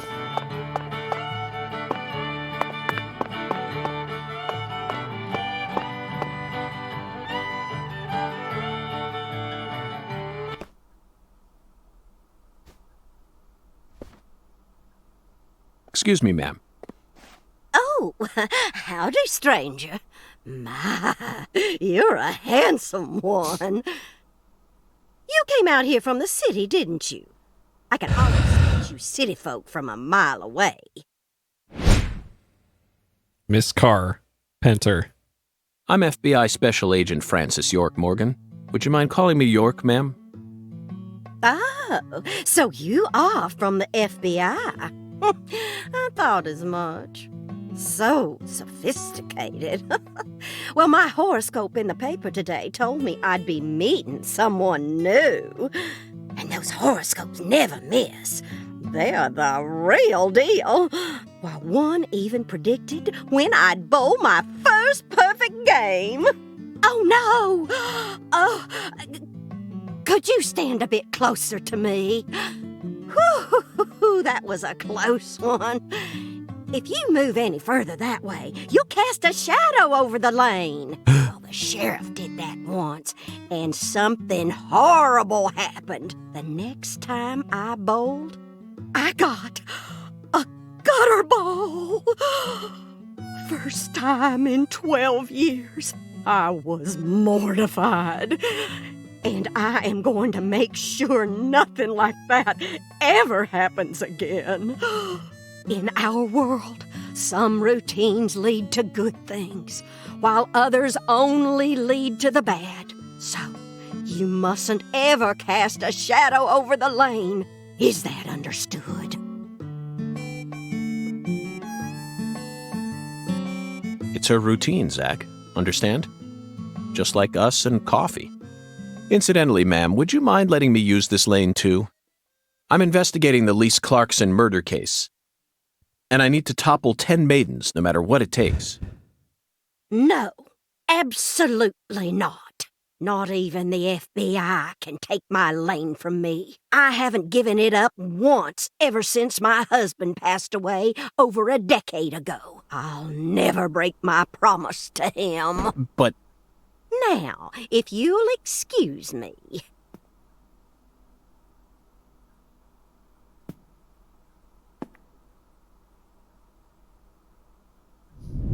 Hey, you know why your husband died, right? Tried to take the lane.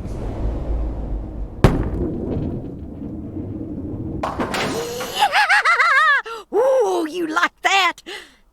That's what I'm talking about. Who's your mama? Zach, it looks like negotiations have failed. All right, time to fight her I'm then. afraid we have no choice but to force her to let us use her bowling lane. Yeah. All right, first Yes, I fight. know. Let's go. I won't do anything illegal. Oh, fuck.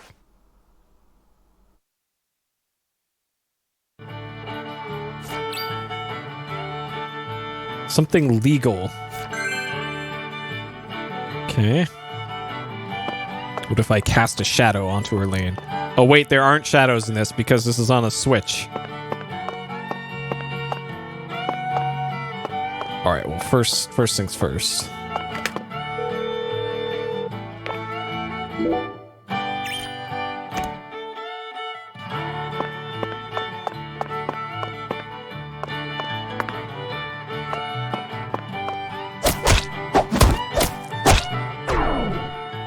Well.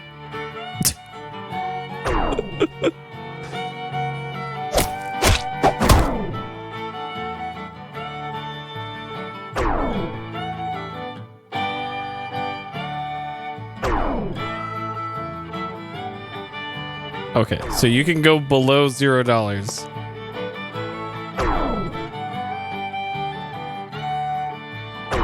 Yep, she's a tank.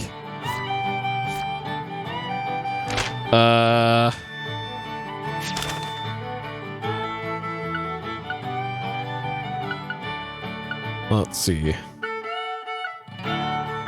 West. I could have sworn. Oh, here it is. Board. Okay. Gotta load our save. Because that.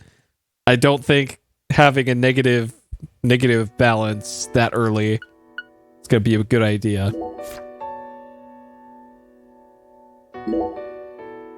Okay. This is good at it shows you the current quest that you're on.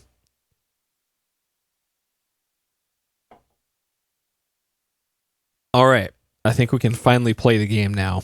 Maybe. An hour and 47 minutes in.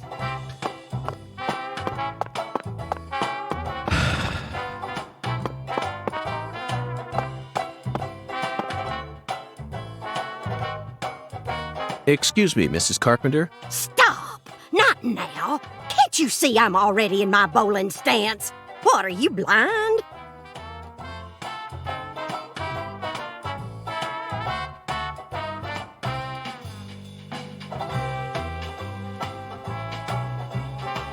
Holy mother of bowling balls, let me pick up this split. Holy mother of bowling balls, let me pick up this split. Holy mother of bowling balls, let me pick up this split.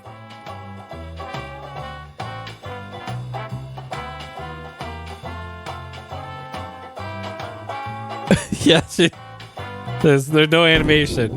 She's just moonwalking.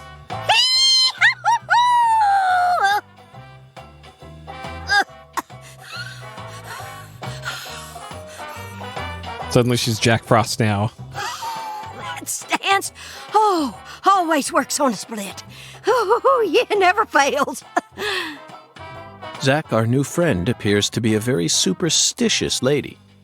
We should try and utilize this trait of hers in order to gain access to the lane for a bit.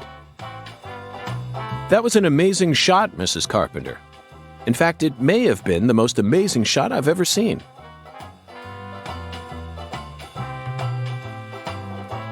Speaking of which, where did you happen to find all those neat little items? The ones you used to help you bowl that split just now. Ooh, you got a keen eye there, Mr. Special Agent. Taking a liking to my collection, have you? Oh, yes. A great liking. I buy all my charms and power stones from Erzuli Frida. Erzuli Frida. Yes, it's a mystical establishment run by the Mirror. The Mirror? If you're interested, I can mark it on your map for you. Yeah, I hardly ever bowl since Zach, this is it. Erzuli Frida.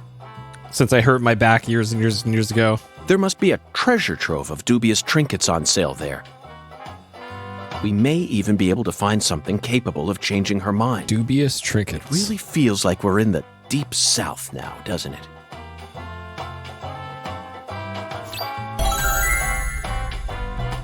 Okay.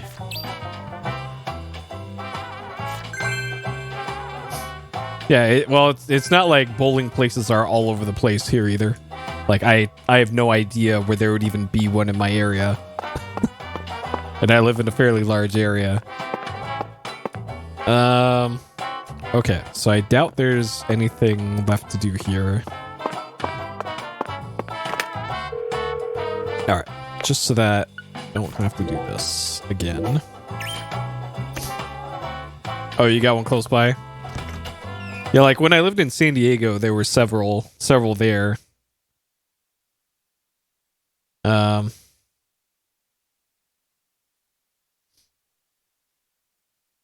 Yeah. Yeah, and like there's nothing like this where it's like there's one bowling lane and the rest is a restaurant. Usually if there's bowling at bowling alley, it's going to be like 20 lanes with a like usually a bar attached to it. Like maybe some pool tables, maybe an arcade.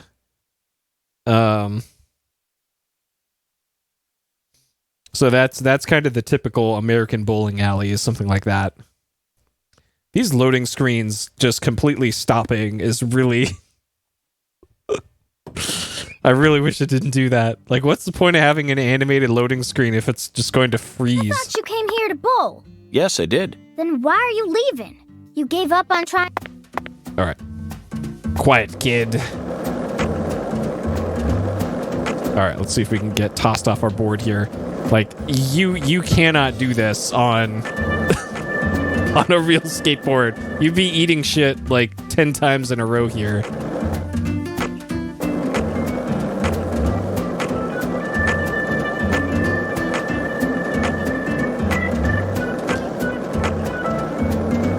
And actually, it feels like I'm going faster in this than the cars went in the first game, which is great. Man, those fucking cars in the first game.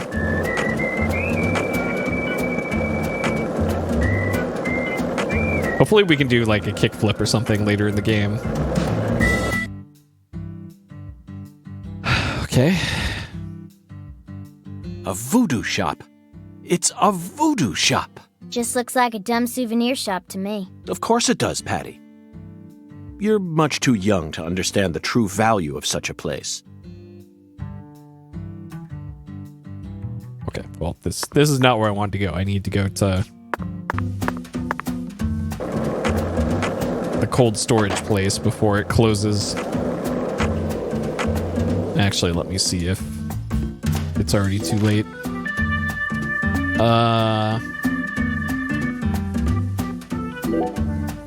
Is that... Okay, we'll set a waypoint.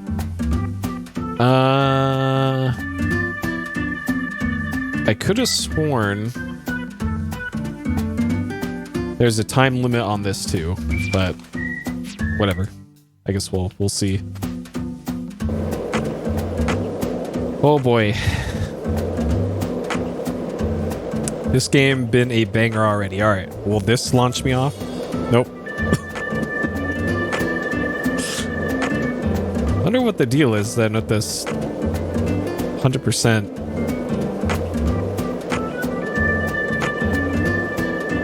So earlier in the game when York was describing how he learned how to skateboard, oh god, he said he learned how to do tricks after a few miles, but yet the game doesn't give you any buttons here to do tricks. We cannot kickflip.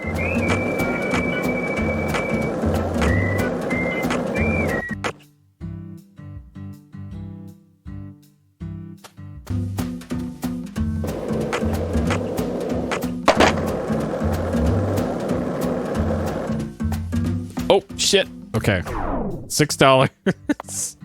All right, we can't run into pedestrians either. Mr. York, that was mighty quick. The special agent does it again. You sure don't waste any time. I bet my CLG's got a lot to learn from you. By the way, Mr. York, looks to me like you aren't packing anything. I didn't press the button there, but it seems like it looked like I almost skipped an interaction. I was on vacation in New Orleans before I happened to stop by here.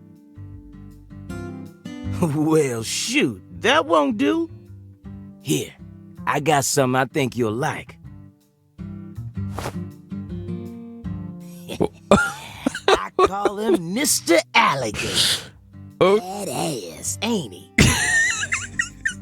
It's a tranquilizer gun for the gators. Ah, I see. Non-lethal gun made for self-defense that can only fire rubber bullets. I thought it's a tranquilizer gun. And here's a radio. With this, you won't have to worry about any expensive roaming fees. That's true. It is 2005. Roaming fees are a thing. Might take you a while to get used to them, but you'll get it. Try letting them rip a few times. Ain't no need to hold back out here.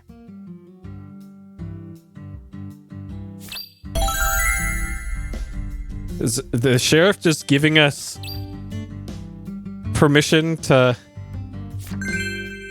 just shoot up the crates outside? All right, Mr. Al just shooting this dog. You can purchase more rubber bullets at shops, so keep your eye on your stock. What the fuck?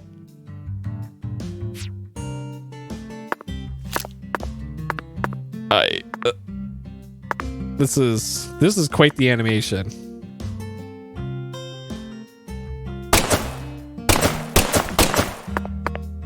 All right, we got 200 bullets. This does not sound like a rubber bullet gun. Incredible. The power of the Nintendo Switch. All right. Yeah, that is true. We can give her the Mr. Alligator. This is an intriguing weapon. For a tranquilizer gun, it really packs a punch. But I'm afraid I'll decline. After all, this town is peaceful, isn't it? Well, sure it's peaceful. At least the humans are.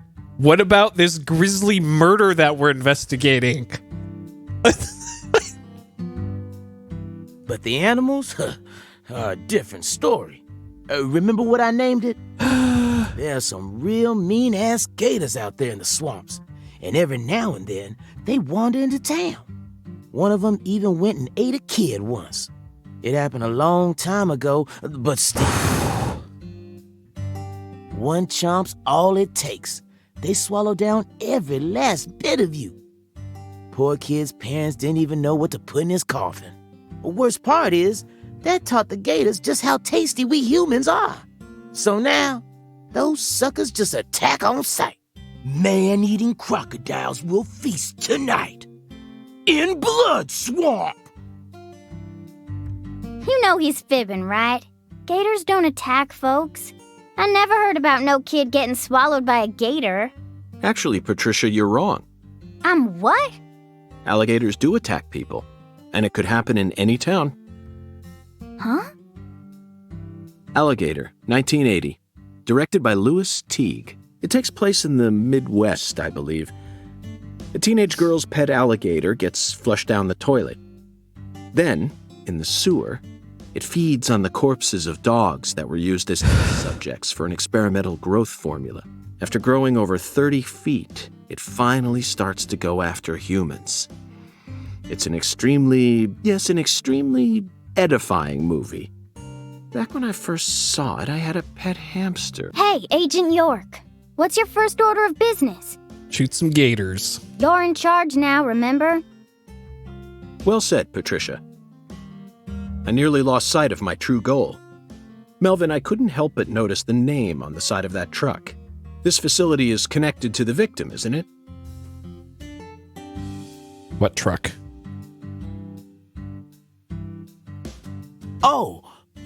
Oh, right. Yeah. I reckon I better start from there. I'm gonna tell it to you straight right from the beginning, Mr. York. As you guessed, this warehouse is run by the Clarksons. The victim's father, Danny Clarkson, is the one who manages the whole place. Okay, but why did he choose to store her body in his own warehouse, right? Well, that's 'cause there ain't no other place to store it. Our town has a clinic inside a church, but no morgue. Whenever someone kicks the bucket, we just bury him in the graveyard right outside of town. But not this time. We got a murder on our hands this time. We need to give Lisa's body an autopsy and keep it stored, right? I thought it was the gators. So we had no choice but to rent out a corner of this warehouse. I see. So that's what led to the ingenious choice to store the victim's body in a facility that her family owns. Anywho, this is where the real story begins. Truth is, a few days before you got here, Lisa's body went missing. Missing? So it's not in storage? Yeah. All of a sudden, poof. What the fuck are we doing here then? Did you leave the warehouse unlocked? I most certainly did not. I locked the whole place up and made sure no one could get inside. No one stole the original key, and I couldn't find any fingerprints at the scene.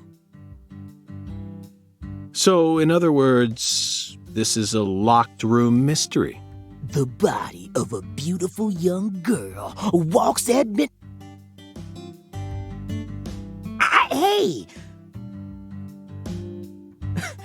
All right, CLG. Reckon I should have told you about this earlier when you first said you wanted to come here. It just didn't seem like the time or place as I remember. Anyway, how about we call it a day and head back to my office? You can go through all the files there. No, thank you. This is what I came to investigate. But Lisa's body isn't here anymore. You sure? That doesn't bother me one bit, Melvin. You see, I met a skeletal gentleman on my way here, and he was kind enough to give me an oracle.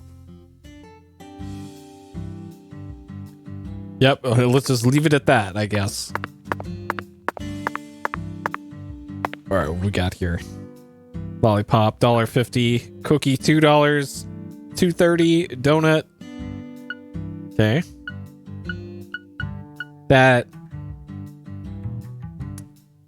That seems about right, price-wise. Do they have any Hassie in here? Cup of coffee, milk. $4.10. Why is that almost double? $1.30. $1.60. Yeah, that you don't have prices like this in vending machines. It's got to be in increments of like 25 cents. Come on. Especially in 2005.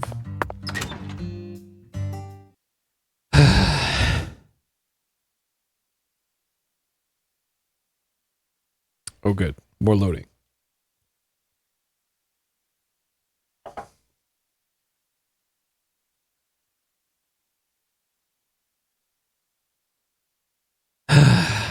Hey, Howard. This game's... You holding up okay, CLG? This game's been a banger so far. You sure you don't want to wait outside? I'll be fine, Daddy. Just make sure you don't take your eyes off of him. He's so selfish and inconsiderate. I'm still not convinced he's actually a real FBI agent. Look, he's talking to himself again. Zach, this is the ambiguous zero, the deep freeze. Let's hurry up and find that flying serpent, shall we? I see our primary suspect in the upper left of the screen.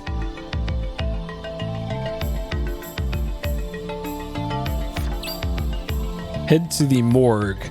They don't have a morgue. It's just a freezer. What's this, a boombox? Toolbox. Store items, take it back out later. Okay, I seem to recall this was a mechanic in the first game.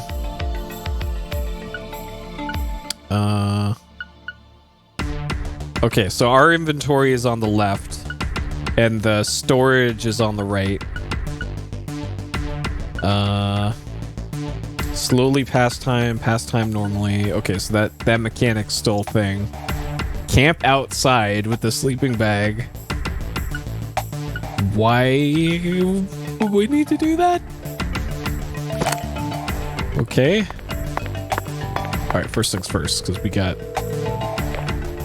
got a suspect spotted. We're gonna have to open fire shortly.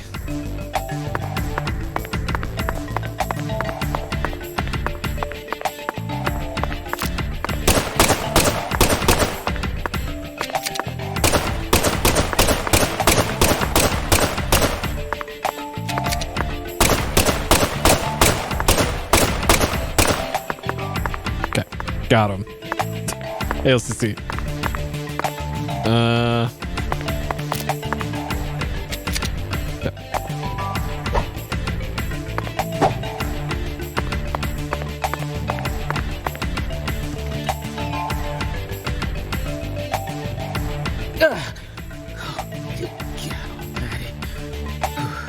This place always gives me goosebumps, no matter how many times I come here. Yes, it's quite the fun house. Truly a dazzling place. Meat entertainment. That's the only way to describe it. Woven together by life, frozen in time, a visceral, musical... Symphony. We eat all this in order to survive. Yes, truly a symphony. Life and death, resonating together. Yeah, it's really cool. Cool? Whoa now, CLG. Since when were you interested in this kind of stuff? What are you so surprised for, Daddy? I'm more mature than you are.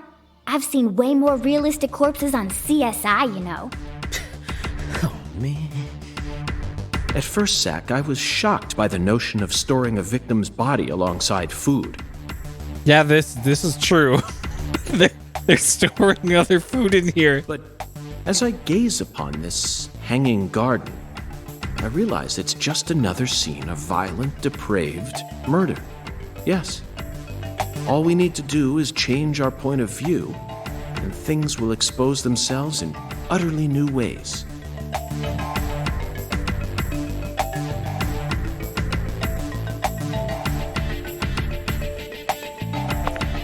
Eh? Are there physics on these? Of course not. Nintendo Switch can't handle it. It's a bunch of frogs. Hey, all right. Sure. Fish, frogs. All the food groups covered here. Oh. Got another suspect here. Alright, got him.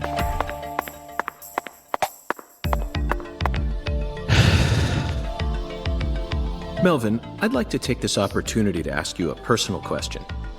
In the hotel parking lot when I first met you, the picture you had on your dashboard happened to catch my eye.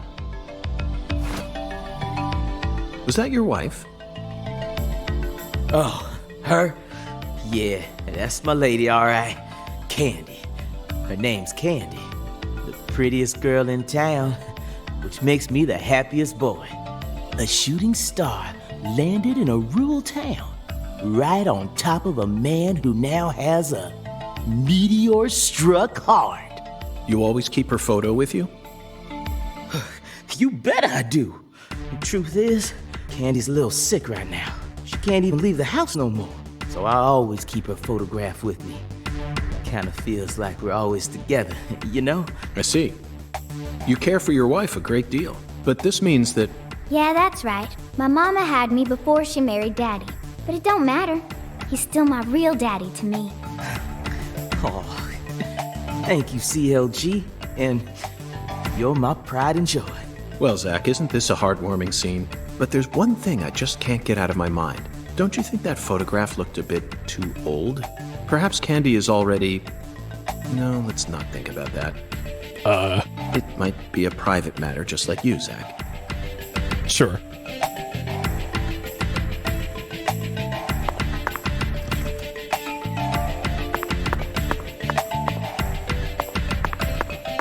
Okay, is there a map of this area? Nope, of course not.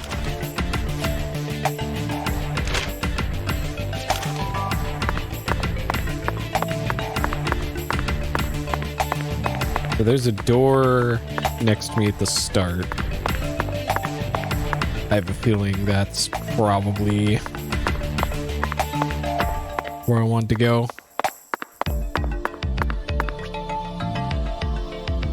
Hidden passages, crouch, keep moving. Okay.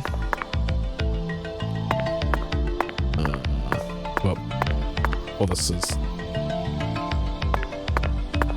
Sure. What's the point of this? Yep, I'm sure underneath here. Okay. So this whole thing is just a tutorial for, hey, you can crouch. Visions. Hints to proceed. Hold L to use vision.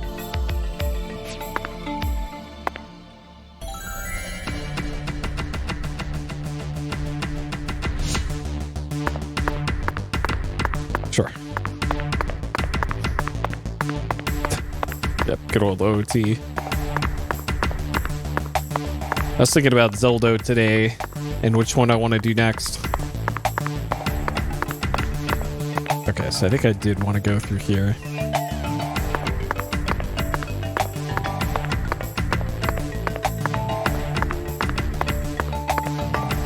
I don't know why, but it seems like the distance that I'm traveling per footstep and like run animation cycle isn't matching up. Like his legs are moving too quickly.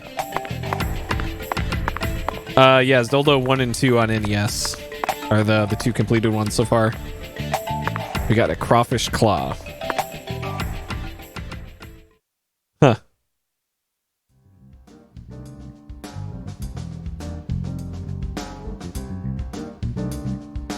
Here we are, Zach. The morgue. They stored the victim's body in a cold storage warehouse operated by her family.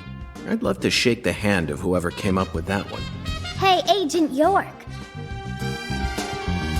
Did you just come here to laugh at rural officers who are doing the best they can? We don't have any special facilities like you people. What else did you expect us to do, huh? Don't compare us with city folk. This is Lucare. Or maybe you're just disappointed that you didn't get to see the bloated, decomposing corpse of a young girl. Sorry, you're right. I went a bit too far just now. But don't misunderstand. I honestly think it's a fantastic idea. I'd never try and bully your daddy. Better not. Thank you for understanding.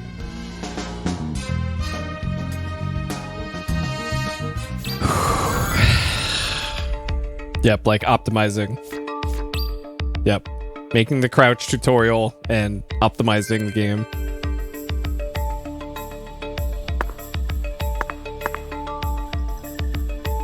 Okay. It's a good thing we found that crouch tutorial earlier, otherwise we'd never be able to do this.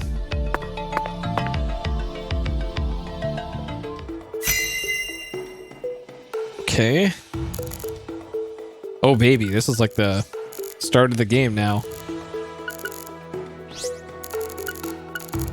Okay. Zach, these are human footprints, and they're extremely large. Yes, Zach, I agree. These footprints must belong to someone who's used to walking around in cold temperatures. It's gotta be Bigfoot. Bigfoot's our killer. This frost is shaped like something we're very used to seeing. That's right, a body bag. Lisa's body must have been left here, but there are no signs that the bag was dragged away. So our criminal must possess monstrous strength. What if Bigfoot ate the body right there and then ate the bag? These pallets are a mess. Looks like this area isn't used often. Still, the idea to store a body here. It's a novel, sophisticated idea, unlike anything I'd ever come up with. Boxes that got left behind. I can't tell what's inside. What do you think, Zach? It's a cardboard box filled with cardboard boxes based off of the label. I'm gonna go with okra. Yeah, okra. It's labeled cardboard box. I'm sure it must be okra. That's a staple of the South. It would be labeled okra if that's what was in there. An icicle. Never thought I'd see one of these down in the South. Look at the thermometer, Zach. It's at 10 degrees Fahrenheit or minus 12.2 degrees Celsius. It is? All right, I'll take your word for it. This must not be the ambiguous zero. We're looking for a dragon or something. That's why we're here. So this one's labeled shrimp, so obviously there's shrimp in here, probably. Forgotten boxes. Looks like shelled headless shrimp. When were these boxes brought here? And when will they be taken away? Zach, can you feel it? The perpetual, unstoppable flow of time. Boxes of the past or presence of the future. Either way, this is a curious time capsule.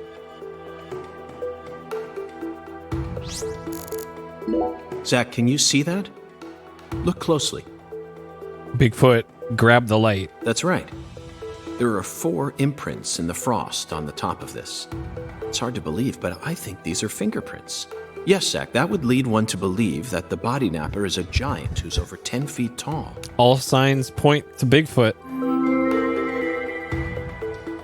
Good thing we got the tranquilizer gun that shoots rubber bullets. Seems like our flying serpent isn't here. Is this everything, Melvin? There aren't any other rooms in this warehouse? No special rooms? Well, there is the luxury foods warehouse. Luxury foods? Why didn't you say so earlier? Just thought you wanted to see where the body... I just thought you were only interested in warehouse number 2. Besides, it's underground, so it's even colder than this. You sure you really want to go down there? You could darn well freeze to death. All life will come to an end in the icebound zone.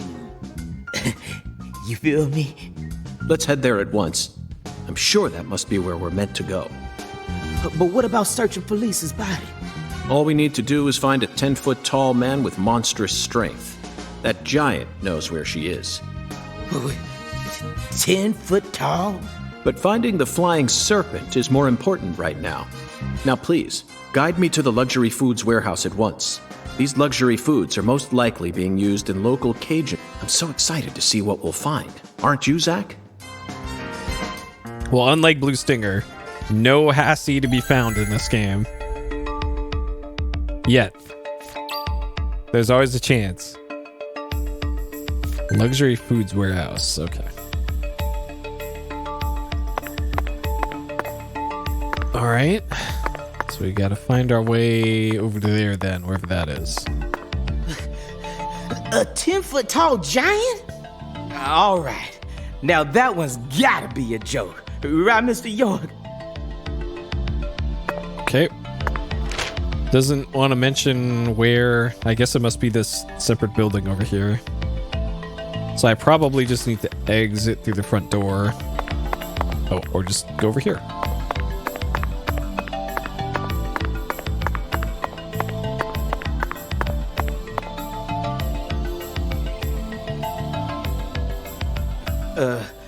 That elevator needs a key, Mr. York.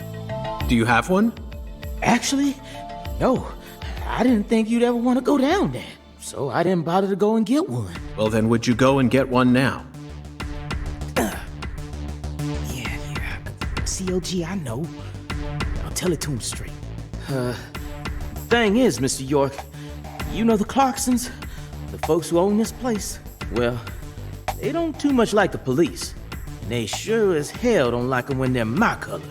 It was, real hard for me to get permission to open up this place for you to search through. So they ain't gonna be too happy if I go back to them now, asking for another key. What should we do then? Let's just find a worker here who can lower the elevator for us instead. All they need to do is take a break from their work for a couple minutes. And what am I supposed to do? Just stand here and pretend like nothing's happening? Yeah, you FBI folks are good at that, right? That's always what I see you doing on TV. Alright, so we gotta do a fetch quest for warehouse workers now, I guess. Gotta go fight some warehouse workers.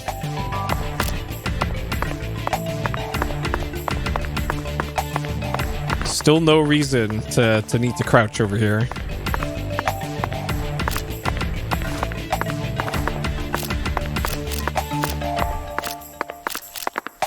Okay, can't like clip through this.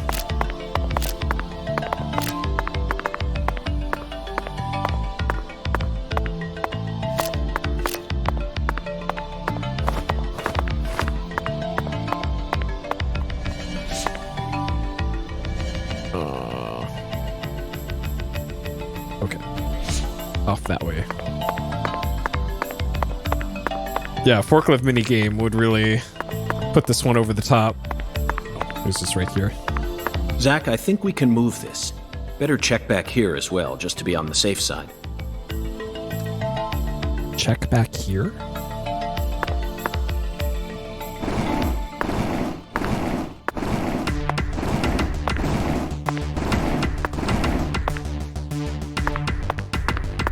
Okay.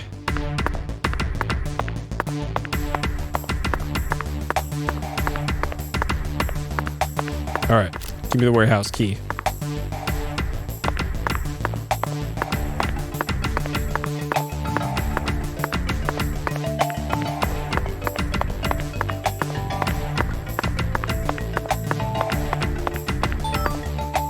Shiny things on the ground like this is EverQuest.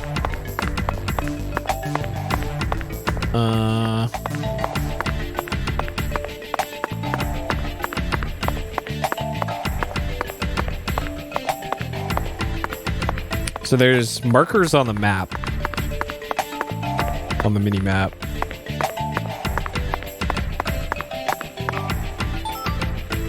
Alligator. Okay, so that's the pickupable items.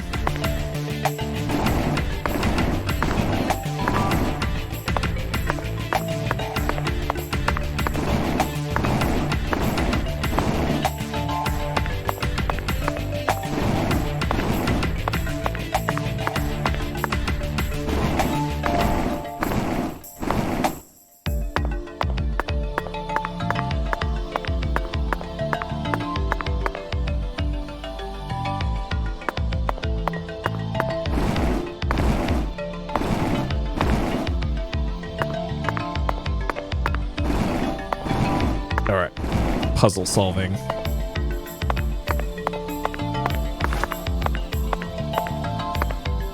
What?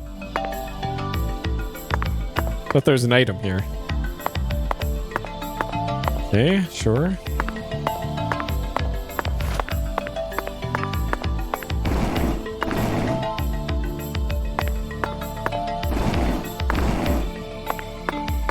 All right, puzzle solved. Zach, the human ability to adapt is a frightening thing. Some humans have the power to sleep anywhere as long as they set their minds to it.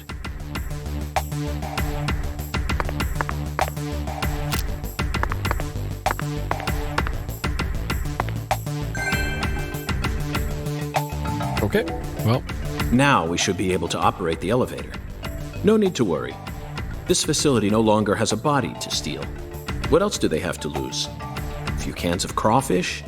I feel bad for him, but it's for the sake of the investigation. I'll write him a letter of apology later.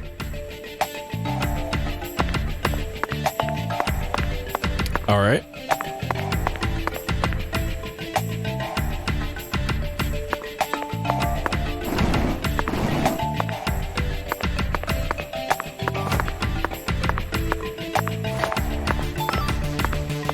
Black base tail.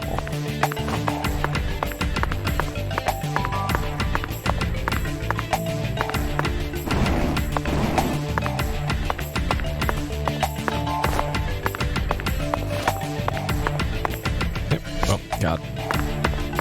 Keep pressing the wrong button. Okay.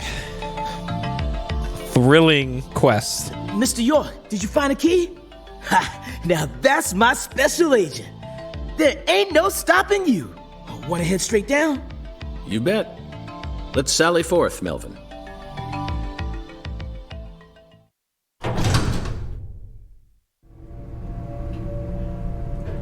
We sure did.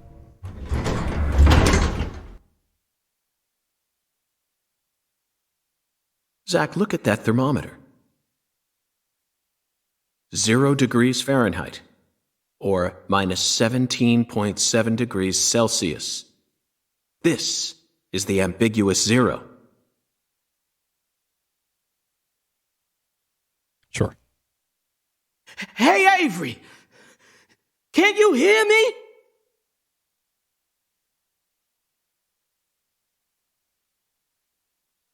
Open the damn door, Avery!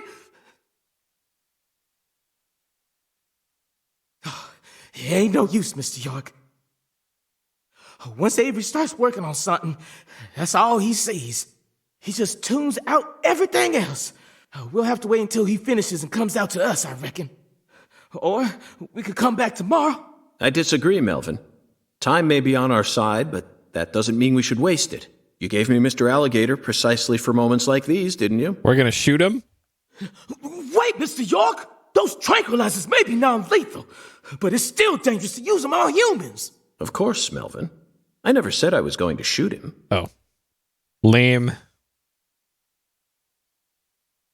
We're gonna shoot the alligator? You're gonna shoot some meat to get his attention. I'm right, ain't I? Shoot down the meat in the luxury food warehouse.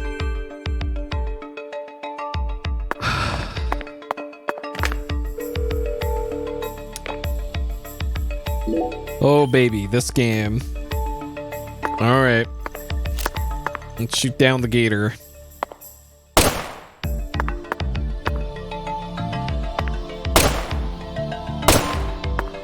I'll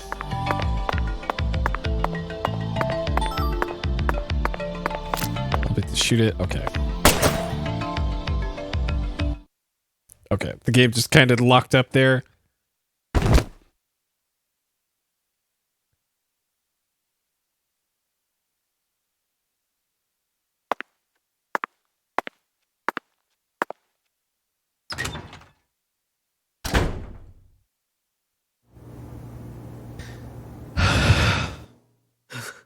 This is Mr. York, an agent from the FBI.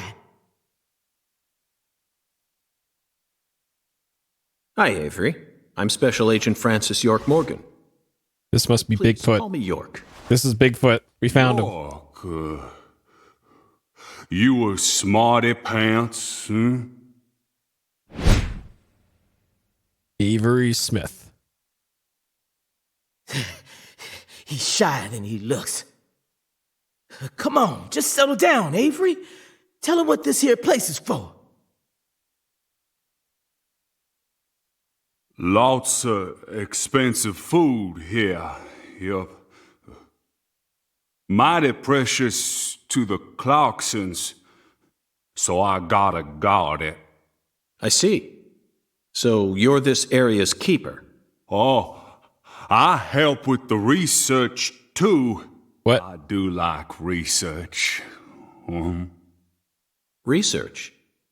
What are you talking about, Avery? This doesn't look like a lab to me. Oh, ain't no lab. It's a warehouse. Ain't no lab. Smarty pant scientist does the research. I ain't no smarty pants, you know. He's a bit slow in the mind, but he ain't a bad guy. Oh. Your story about the giant who carried Lisa out. Don't tell me you think it's him. I mean, it's true that he's free to come and go as he pleases in this warehouse, but... No, as far as I can tell, he's just a bit over 6'5".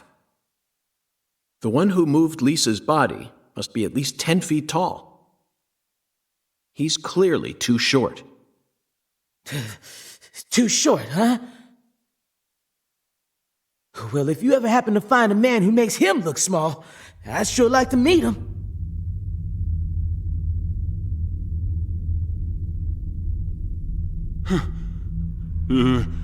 Lise. Hey, cut it out! Lise. Why? Avery, that's not Lise. Not Lise? This is Melvin's daughter, and my precious assistant. Unfortunately, Lise is no longer with us. Lise! Lise! My fault! My fault!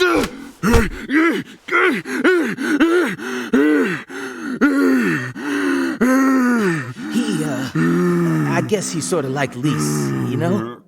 See, the poor fella's got himself a childlike mind. You know how normal kids tease other kids in order to get attention? Well, with this big lug, sometimes folks who don't know him too well see something and end up calling the police. But I know that deep down, he's got a good heart. Hey, Mr. York, I'll keep him busy, but I'd appreciate it if you'd hurry this particular inspection along. Just holler at me if you find anything. I reckon that'll make it easier for you to go do your thing, yeah? Melvin, I think you're finally starting to catch on.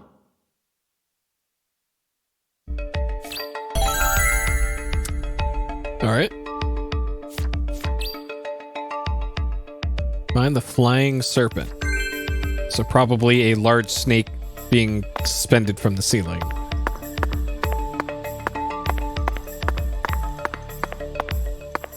So probably not a gator. Frozen oysters.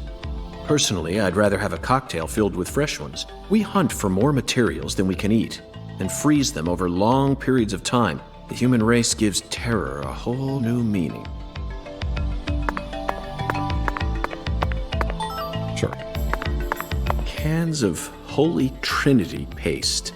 Onions, bell peppers, and celery. The absolute basics for any Cajun dish. This product combines them all into some sort of paste. And that's a luxury food? People actually buy this garbage? Even the name sounds idiotic. Zach, I just made an eternal promise with myself. If I ever happen to come across any food prepared with this paste, I vow to never call it Cajun food. Right. Okay, maybe it is the gator. There are torn off claws and legs scattered all over the ground. I doubt they'll fly anytime soon. I can't tell which ones are from crawfish and which parts are from shrimp. How about you, Zach?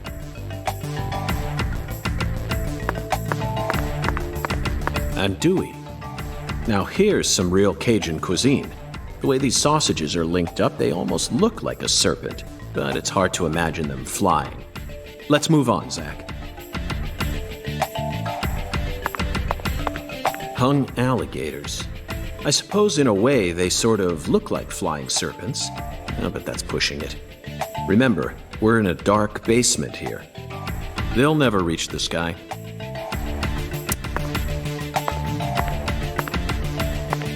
Okay. Avery, this box looks special. Clarkson food. For their home. Melvin, is this the Clarksons' family crest? Oh, the dragonfly? Yeah, that's the Clarksons' mark, all right. Ain't no big deal, though. You can find those all over town. Is that so? Well, yeah. Wait, you want to get a good look at the Walkman that he's got hanging on his Pretty chest. much run all of this town's major industries. Yeah, I do believe they own just about everything there is to own. So their word is law. They got the whole darn town tattooed with their dragonflies. Can't even walk a few steps without seeing one. Zack, this dragonfly is our flying serpent. A dragonfly looks nothing like a serpent. The flying serpent owns this town. Well, they're related to Lise Clarkson, our victim. And Hungan's oracle pointed us toward their family crest. The Clarksons must be deeply intertwined with this case. Melvin, Patricia, I think I've had enough of this frozen world. Let's head back out to that merciless sun.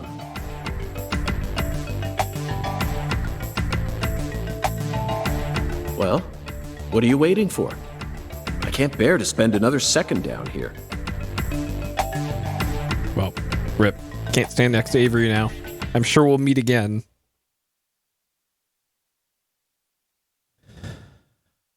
But first, this really bad loading screen that likes to lock up.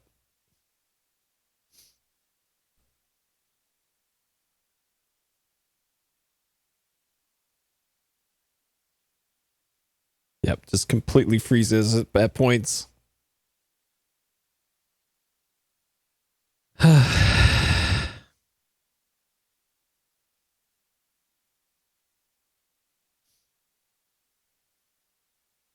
I've worn shorts in freezing conditions before. It takes a lot for me to put on pants.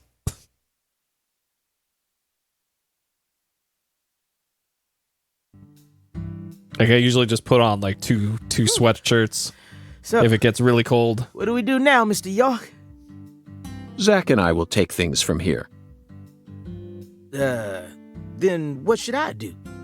Tend to your sick wife? I don't know. You're free to do as you please. I'll stop by the sheriff's office when I need your help again. I suppose that's what I'll do then. It'll sure make Candy happy. But I am the sheriff of this town, so I do intend to get some work done. I know. How about I search for Lisa's body while you're busy? Not a bad idea. Just be careful that you don't get attacked by a barefooted giant. Hey, don't scare me like that. Why do you keep talking about that giant anyway? You really think some giant was responsible for all this? Melvin, don't be silly. Of course I do. Just when I thought you were starting to catch on. Disappointing, to say the least. But how can you be so sure?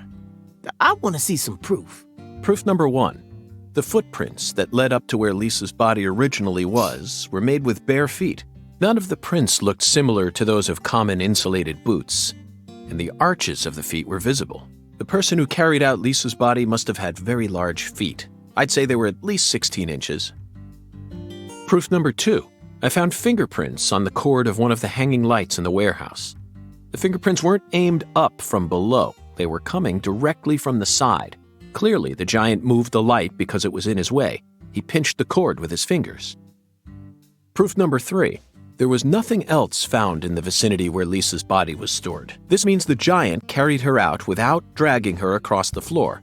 But there's only one set of footprints. The only conclusion I can draw from this evidence is that it was Shaquille O'Neal. Is that a barefooted giant, standing over 10 feet tall, carried Lisa's body out. That concludes the entirety of my proof. Any objections, Melvin? But there ain't no way a human could ever be that tall. Have you seen every human alive with your own eyes? Well then, you need to forget all your preconceived notions when embarking on an investigation. Whether you come face to face with a 10-foot giant or a skeletal gentleman, you always need to accept everything that comes to you with a clear mind.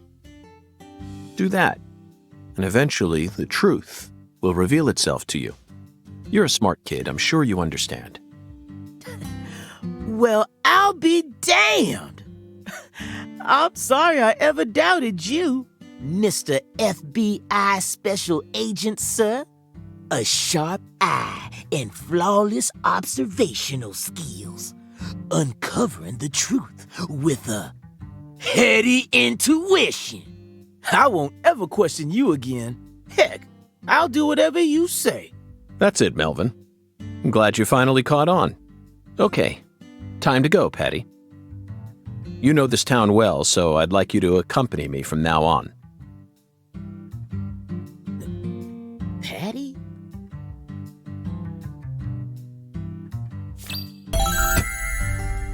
Okay.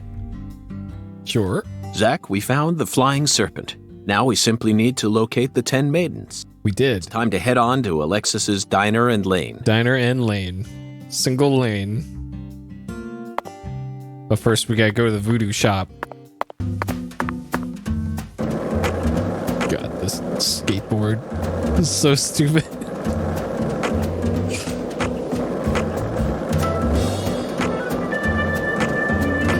Alright. Great parking jobs here. Why park on the street when you can park up on the sidewalk instead? Alright. Open plot over there.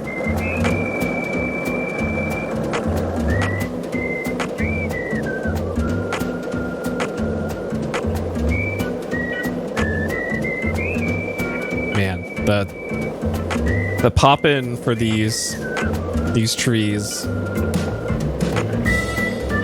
are quite something.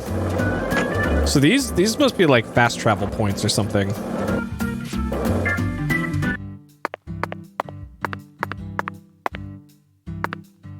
Maybe you gotta shoot those. Oh. This is 2005 is when this game takes place. All right, the voodoo shop. What do they got here? Huh? Some skulls, some beads. Okay.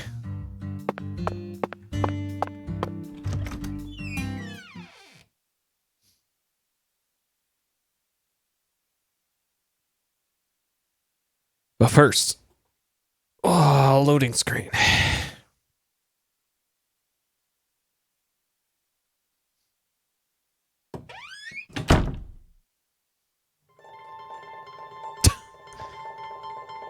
Voodoo shop / gun store. This is all kid stuff. It's just a bunch of charms. I'm allowed to watch TV and go on the internet, but I ain't allowed in here? My daddy makes no sense sometimes. You agree, right, Agent York? This is all just kid stuff. Look at this, Zach. All the mysticism of the Deep South gathered up into one quaint little shop. This is 100 times more exciting than the FBI evidence vault. It's a vast treasure chest. So much to study, so much to learn.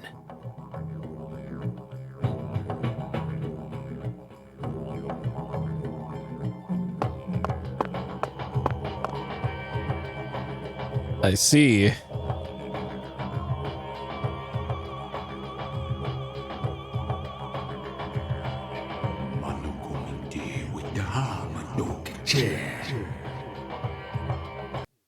Thou art a seeker, and I see the object of thy desire.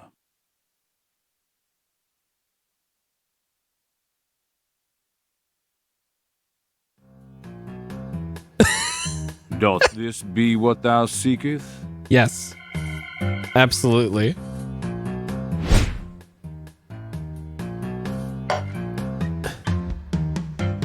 I could sell it to thee now. And only now. Surely fortune shall not bless thee with another chance. Purchase this, and know that thy wishes shall be granted.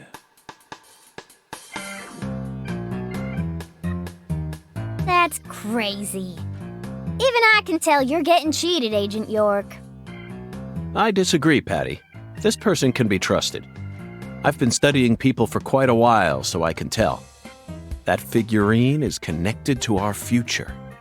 My price is true. What say thee? Hopefully this isn't more than $320.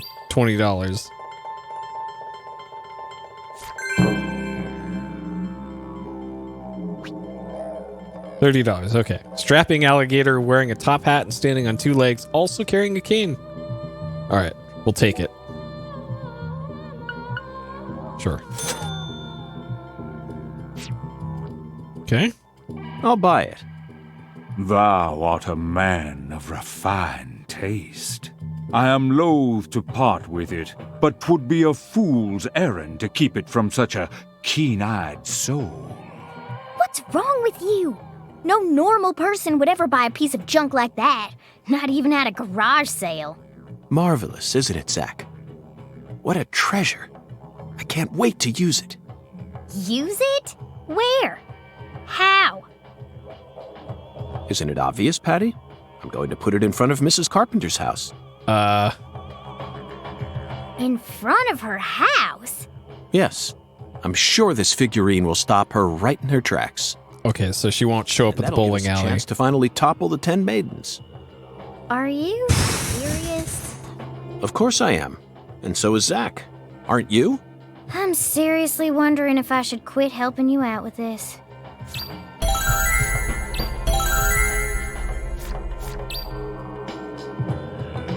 While she's home. Okay. From 10:30 to 6.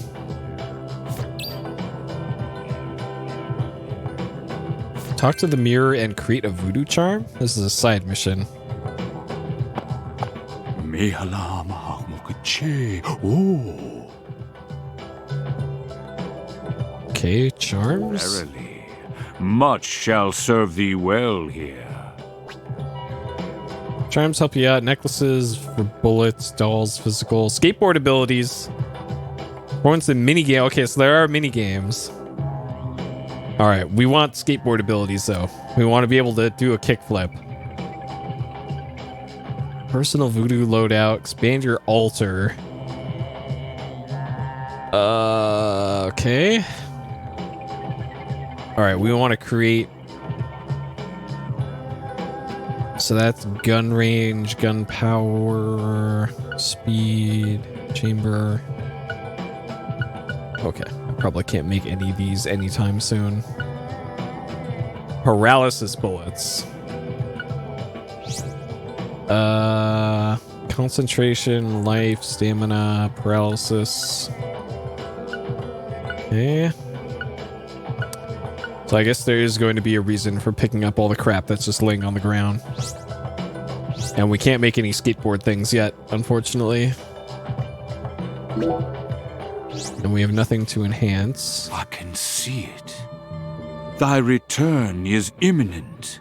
Thou hast discovered the very purpose of my emporium, that is. Sure. We can't just buy actual guns from him. We got it. Sure.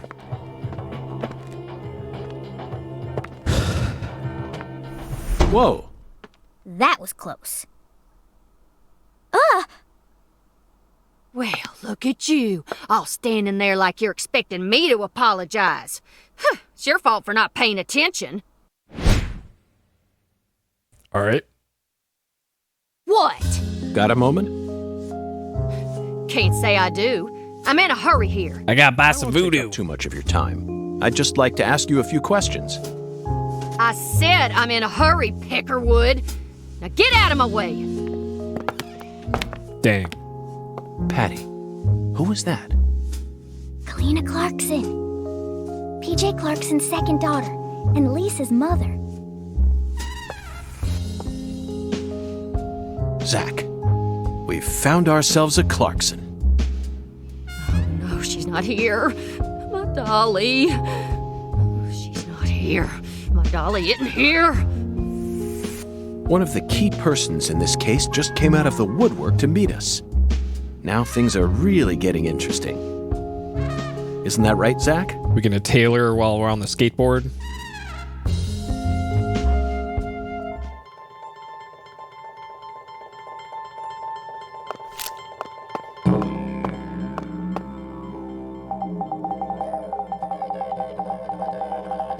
All right, no voice acting for some reason.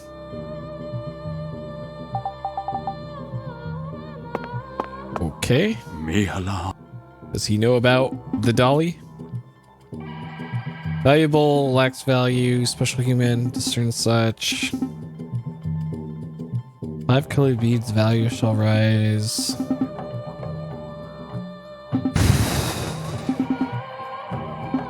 Red, blue, green. Uh-huh. White.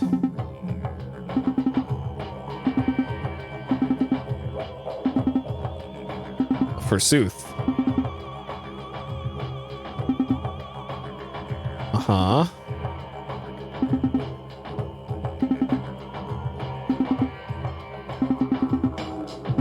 Exactly. Knowledge of the 5 colored beads. Determine that. We could make our own necklace, I guess, with the 5 beads. Unlock insurmountable value. Okay. Sure. Cool side quest.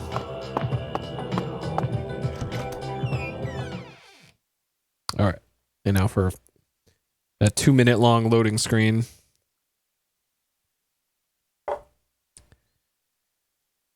Okay. So we have to go by that the old lady's house after dark. And I'm pretty sure it's like midday.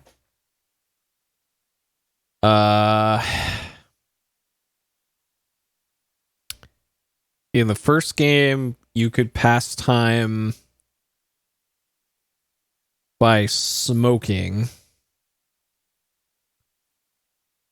I don't think you can just show up to the hotel and like sleep until night. Yeah, unless I can find something else to do during the time. Because there are other places to go. A gator figure, get a strike.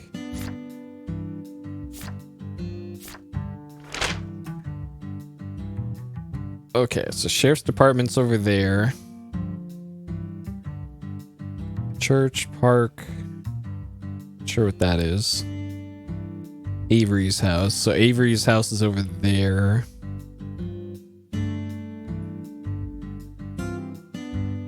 Melvin. Okay. I don't... Was Melvin the sheriff? I already forgot. I think that was Melvin. Okay, so we're here. So let's go to Sheriff's Department.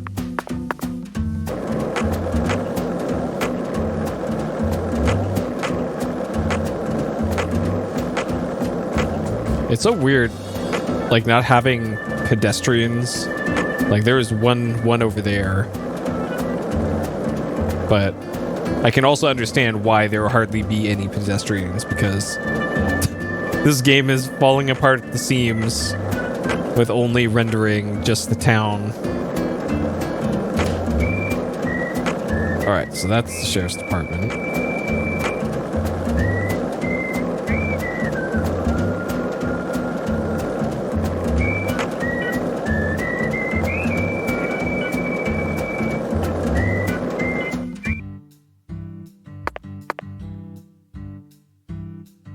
Sunburn customers only?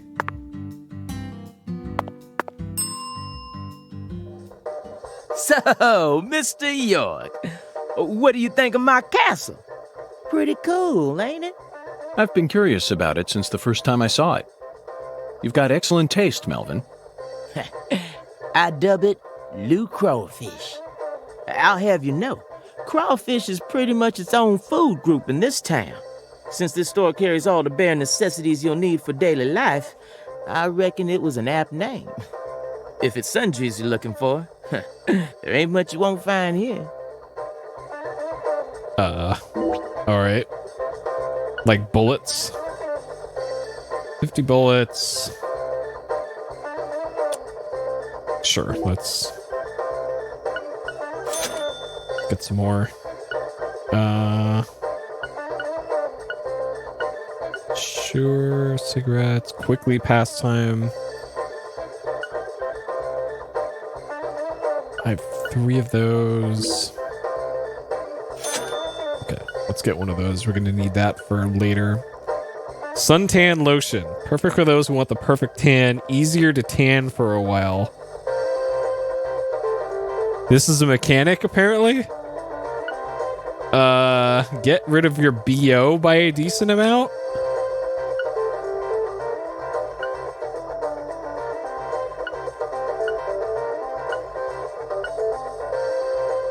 So it's like if we sleep outside or something with the sleeping bag, do we like smell afterwards or something?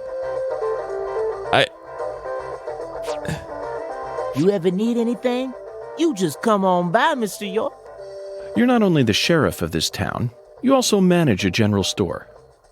Sure, as long as you ring this bell here. That's terribly convenient, Melvin. But I have one concern.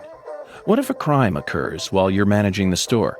Running a business and keeping the peace, both jobs require immediate response in times of crisis. I just can't see how it would be possible.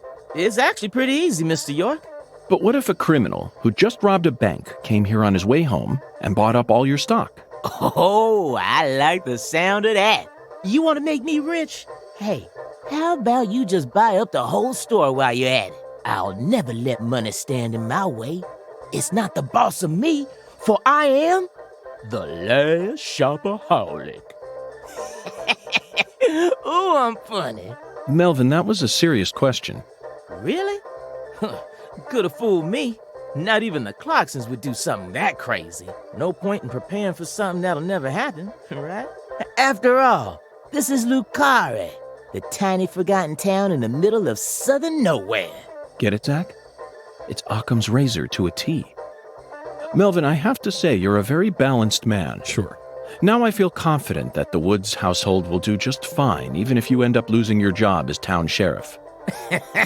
You sure are a joker, Mr. York. Right. Sheriff's Department. Okay.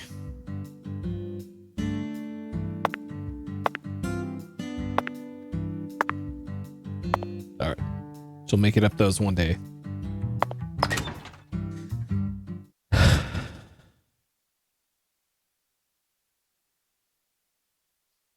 Oh, that's right. Load zones.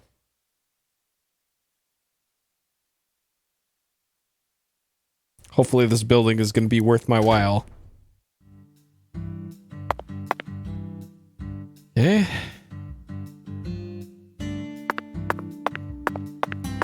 We got toolbox, save point. Hey there, Mr. York. Looking sharp as usual. What'll it be? Data about the town.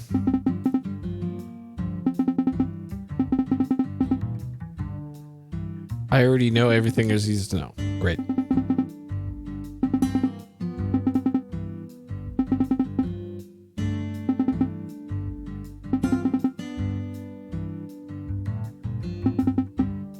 Killer bees.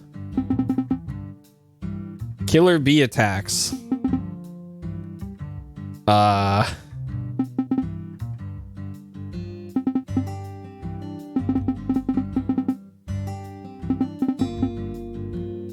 Complete the mission.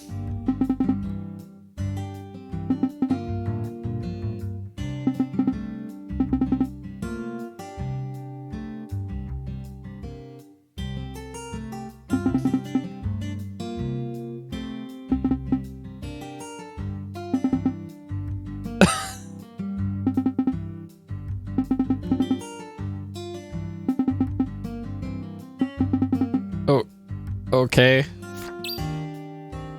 Exterminate 30 killer bees within the time limit? Hold on. Within the time limit and report back to Melvin. The faster you are, the better the reward. Okay. Free quest, complete that minimum cache. Okay. Defeat one killer bee in a day for a bead. A wild dog. The dingo almost ate the poor baby boy. There's from the post office.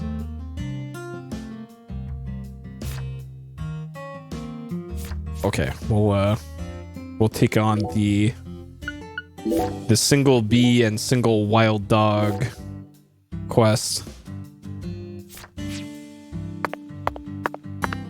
Okay.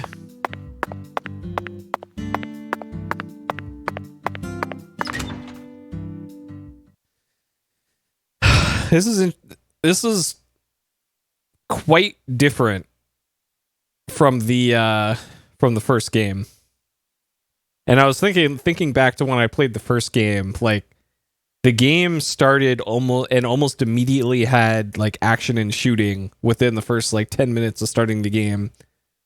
And then it puts you in the open world section and story stuff for a bit, and then you were back to action parts. This is just, we are 3 hours deep with almost no action. I have shot a piece of meat off of a hook and 4 or 5 crates, and that's it. And also accidentally beat up some random citizens around town. So very, very different pace in this compared to the first game.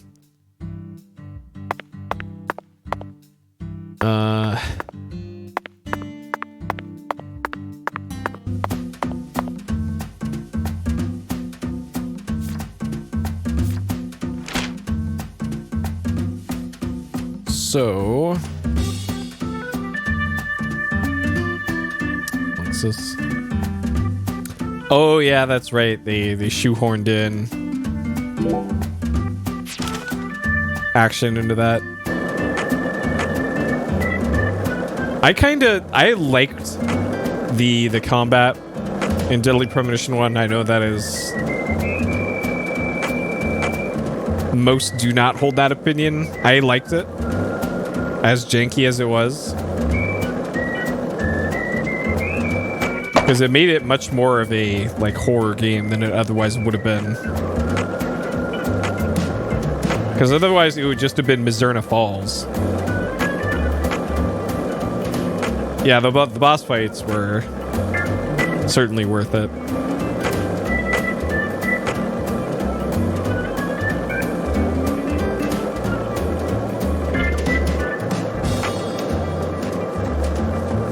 Okay, so the one house that looks different from the rest.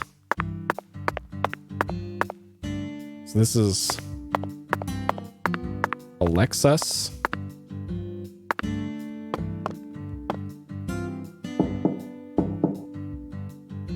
Looks like a case of bad timing, Zach. Let's come back later.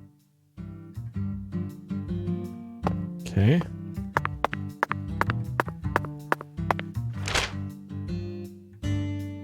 Alright, so there's no, like, waypoint there. Okay. That's where we're going anyways, was Carpenter's house.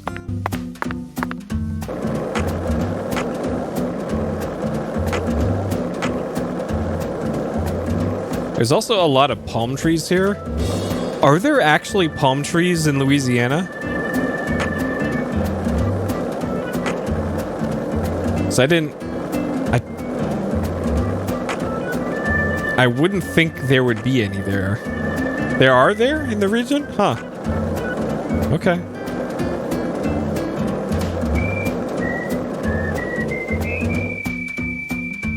Oh, of course, this is her house. There's bowling crap everywhere. Let's go through her mail. Okay. High quality bead, it's mine now. We're also gonna shoot your dog.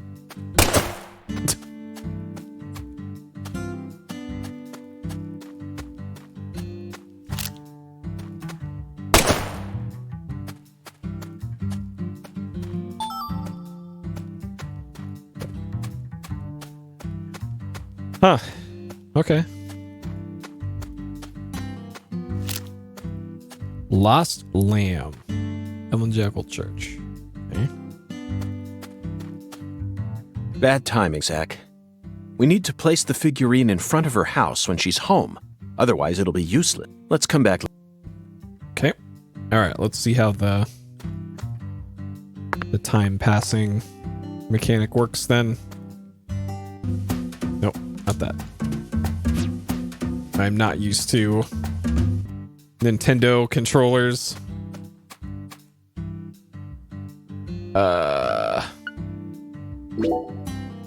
Inventory, use and discard items, carry up to 30, expand it with the special item. Any item you discard will be lost forever. Okay, hopefully you can't do that with key items.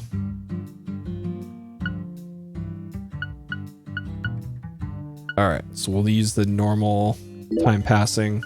So it's 10:30 to 6. So we want to pass time until...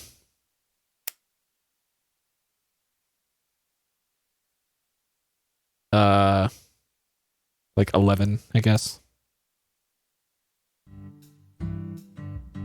Oh, that just... Okay, that's how that works.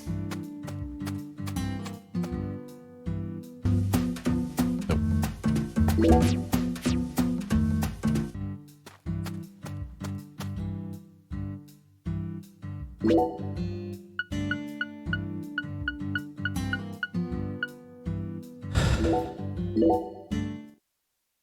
So this should only pass like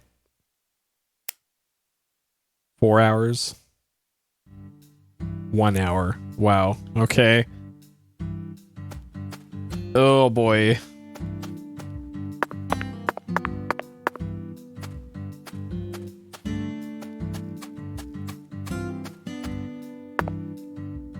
All right, we found the resident skater, who is I'm no baseologist, but I'm pretty sure that's not how you play an upright bass. I'm pretty sure.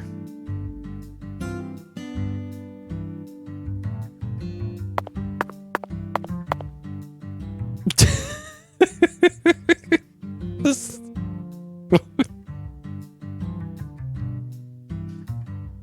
Oh man. Yeah, so her model got rotated by 90 degrees somehow.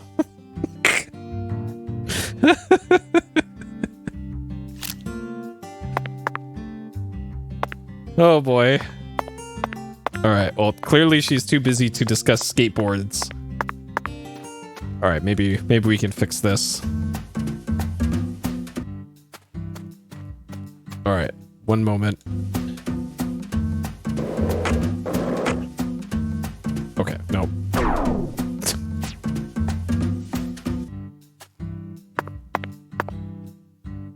Oh boy.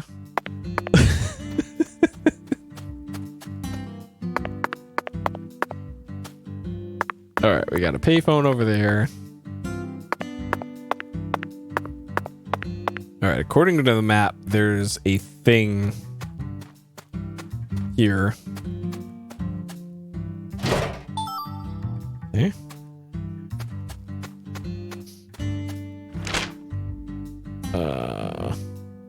This is marked in red.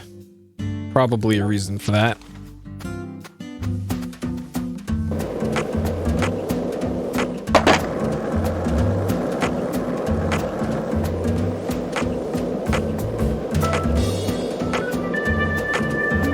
We got a fence around. Oh, there's a red tree over there.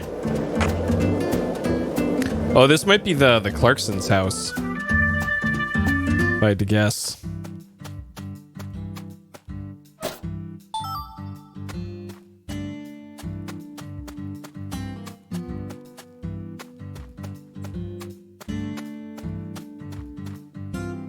Okay, so we'll probably be back here at some point. This creepy ass tree.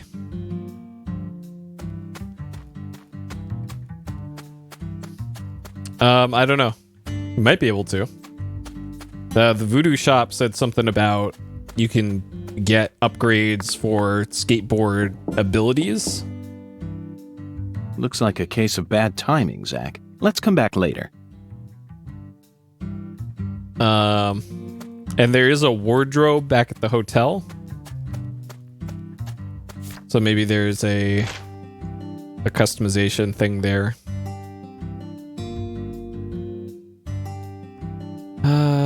Okay.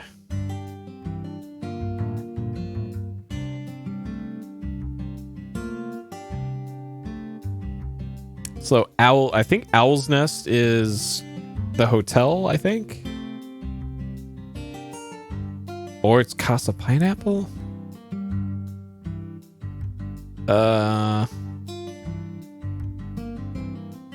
Okay, let's go here.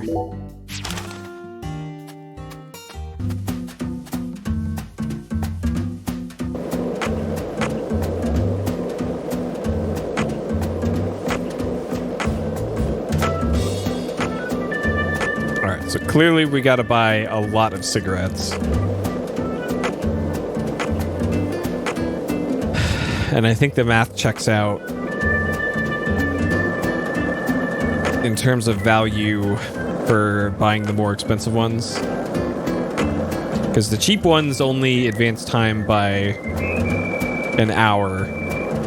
The medium ones did it for 3 hours, but they weren't 3 times as expensive. So probably a similar deal for the other ones. Nope, we found the identical twins hanging out by the farmer's supply store.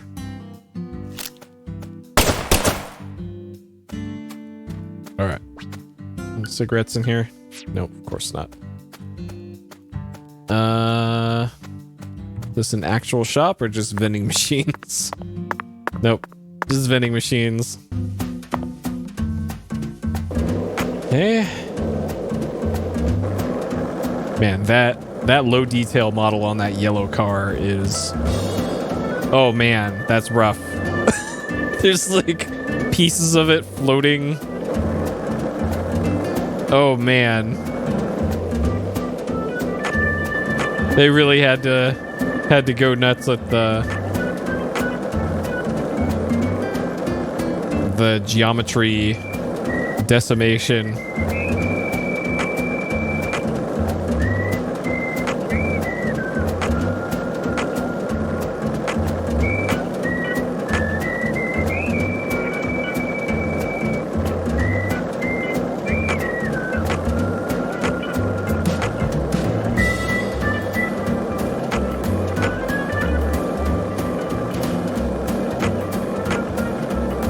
So this is definitely the hotel. So I remember this car being parked out front. I've yet to find any bees. Oh, I thought this was an NPC waving. Or maybe this is an NPC. This is maybe one of the street performers in statue makeup.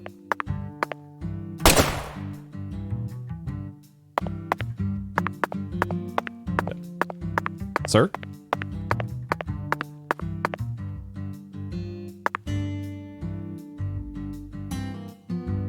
Alright. Just gonna stand here with your saxophone. Alright. Have a good day, sir.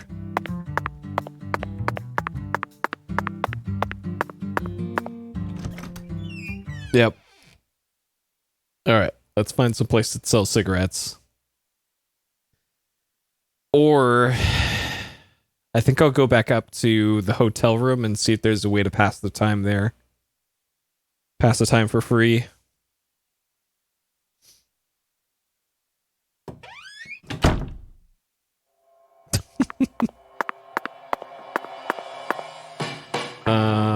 Okay.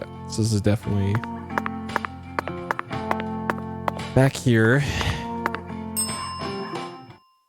We always strive to provide our guest with the finest of service, sir. Our humble, bucolic town does have its inconveniences, Shopping in particular can be a bit of a slog. Therefore, we decided to provide a modest selection of daily necessities right here at our very own front desk. Okay. Great. Sounds convenient. Exactly. Like bullets, bandages, coffee, and cigarettes. Perfect. Yeah, so 540 up to 720. And then $9. Let's get 3 of those. 3 of those. Okay. Suntan lotion. Yeah, this is pretty much the same as what the general store had. Please don't hesitate to let me know if you're in need of anything, sir. Would you mind if I asked you just one question, concierge? By all means, please ask me whatever you like, sir. Do you run this entire hotel all on your own? I mean, just the 3 of you? Yes, that is correct, sir. So you, or the 3 of you, own the entire place? Oh, heavens no, sir. The chef, the bellboy, and myself are all mere employees of this fine hotel. So the Clarksons own this place, too? Not quite, sir. This hotel opened its doors long before the Clarksons came to prominence. Impressive. No wonder this building has such a dignified air to it. Indeed. This is probably the only building in all of Lucare that has managed to retain its original appearance. So, who's the owner? I simply must know the name of the person who had the fortune and sense to come into possession of such a fine building. The owner of this hotel is none other than David Jawara, sir. Zach, that's the 4th David. 4 Davids. It all makes sense now. It'd be stranger if only the owner was a completely different person. I sincerely hope I get a chance to meet him during my stay here. If I may, Mr. Morgan, sir, I don't think that's such a good idea. Is 4th David 10 feet tall with size 30 shoes? Why not? Unfortunately, our owner has a bit of a personality problem. The 3 of us here describe him as having a fractured mind. Right. Okay.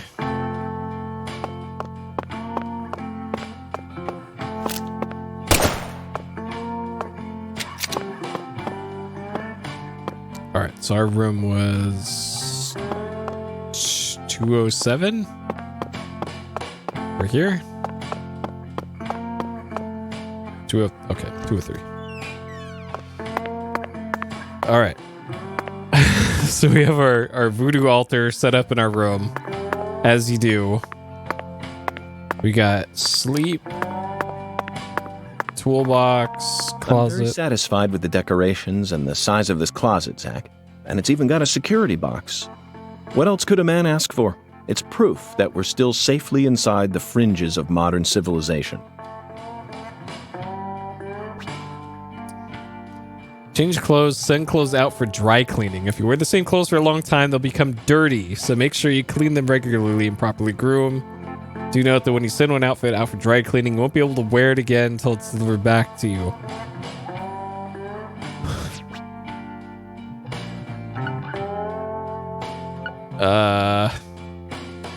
E must mean equipped, I guess. Okay, let's change it to stylish brown.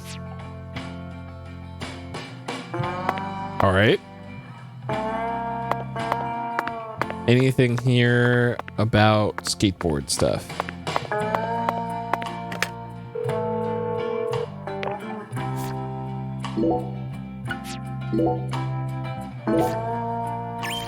Yeah. Doesn't look like it.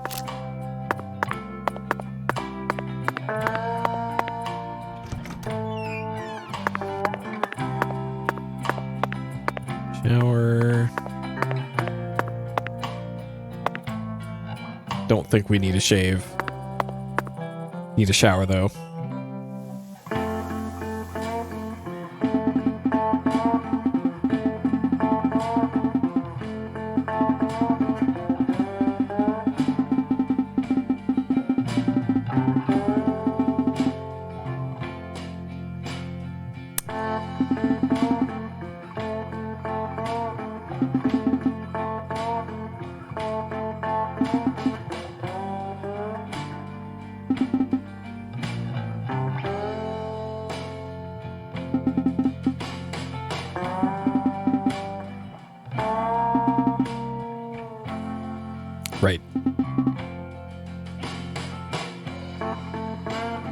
Uh-huh.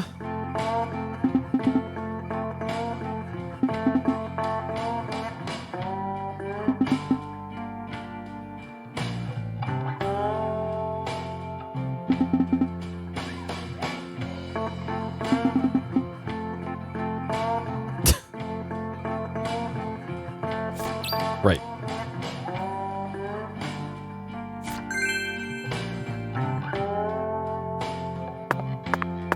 Okay. All right, so does interacting with the bed. King size, made in France. It looks soft enough to alleviate all our exhaustion.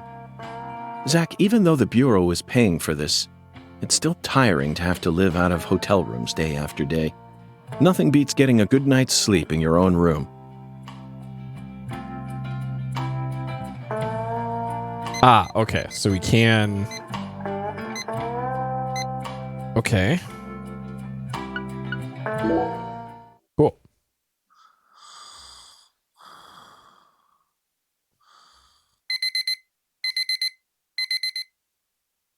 All right, so no real huge need. All right, Patricia goes home at night. $158. Oh my god. All right, we better go shoot us some dogs outside, I guess. Holy shit.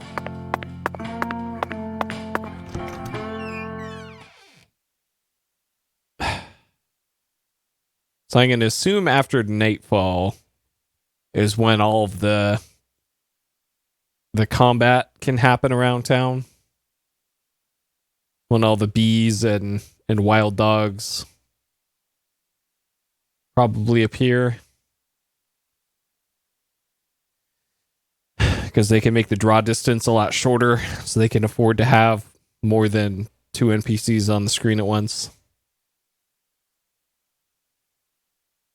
All right, but first things first, we're heading up to Bowling Lady's house to deposit our voodoo charm in front of her house to scare her away from the bowling lane so that we can go bowl a strike at the bowling lane because a ghost in a painting told us to do it. Okay, we have a flashlight. The frame rate is worse at night. Nice. All right. Our dude, saxophone cowboy, is not here at night. Lame. There's also no music at night. All right, we found Stone Cold Steve Austin.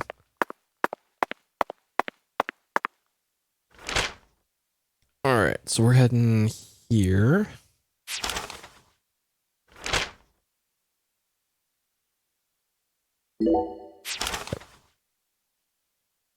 Yeah, there's just no music at night.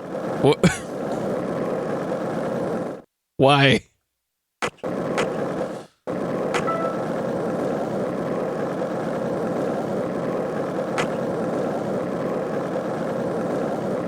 Hey Zach, it looks like we were right on the money.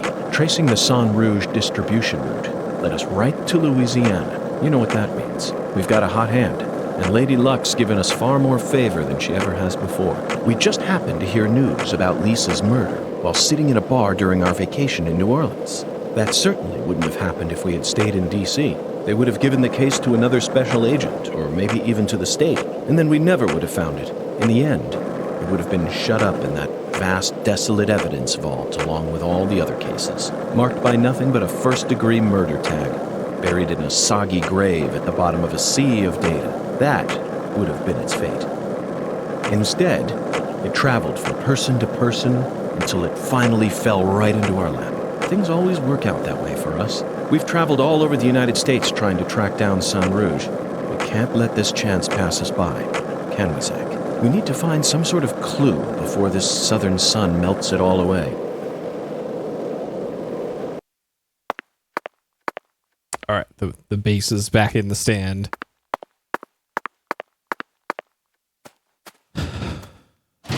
Okay.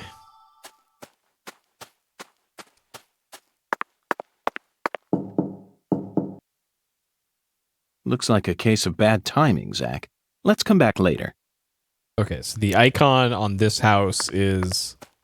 It looks like a wrench and a screwdriver. So this is probably the skateboard customization house.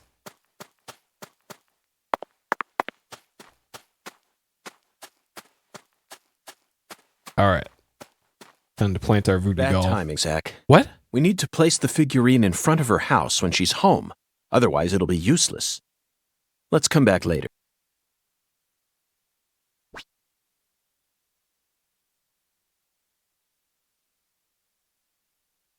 Camping outside. Okay. Why didn't it tell me this before?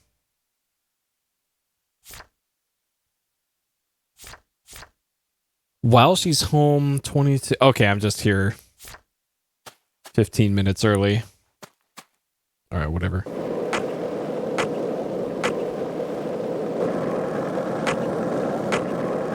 Let's see if we can find some wild dogs to shoot first. So, what do you think of him? Yes, I'm talking about him. Boonga. Is the skeletal gentleman friend or foe? Or does he merely exist outside the realms of either? Still too early to tell. But it's clear that he'll be the key to uncovering this case's mysteries. That's what my soul tells me. By the way, Zach, Kungan feels very familiar to me. You might even say he reminds me of someone. Yes, I think I see the connection now. A cheerful, wise, yet also mysterious African-American who appeared in a variety... Well, we'll never know.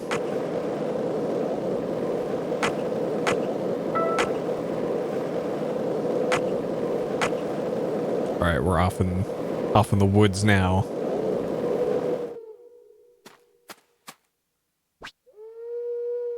Start a fire in the drum to keep animals and red shadows away. Safe zone. Catch cold to get chills, but not while you're in a safe zone. Safety first. What?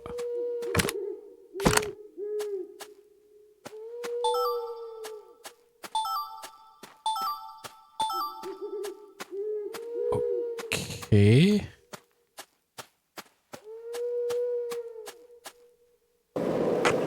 I guess that'll be a thing later in the game. Did you notice it yet? The streets in New Orleans were a mess.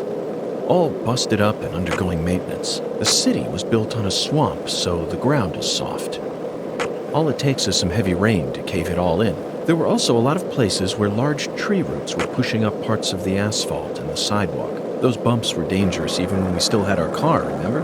But this town is different. The streets are all paved so cleanly that we can skate along them without a care in the world. And there's hardly any trash or graffiti to be found anywhere. The Clarksons truly do control this place, for better or... Oh, okay. Here's old lady. She is moving way too fast for her walk cycle. She's also a very fast walker.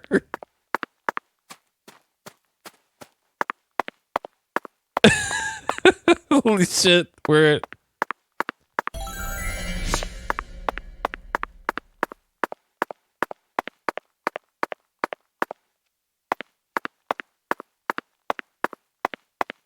Alright, according to the mini-map, there's stuff all over the place here.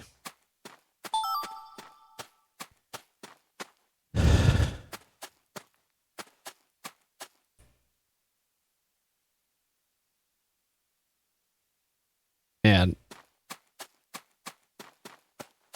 so I'm just thinking back to like games that came before this, like Grand Theft Auto 3 on PS2 had a better open world than this did. Mizurna Falls is at about the same tier as this. Like, man. Yes. Perfect. Perfect. Oh, my dear lost lamb. What are you doing there? Oh, this? This is all part of the Lise Clarkson murder investigation. Something important, hmm? Oh, yes. Very important. I'm FBI Special Agent Francis York Morgan. Please call me York. That's what everyone calls me. But what should I call you? I'm Tyrone Sanders, pastor of the Lucare Evangelical Church. Okay. And what business does a pastor like yourself have in a place like this?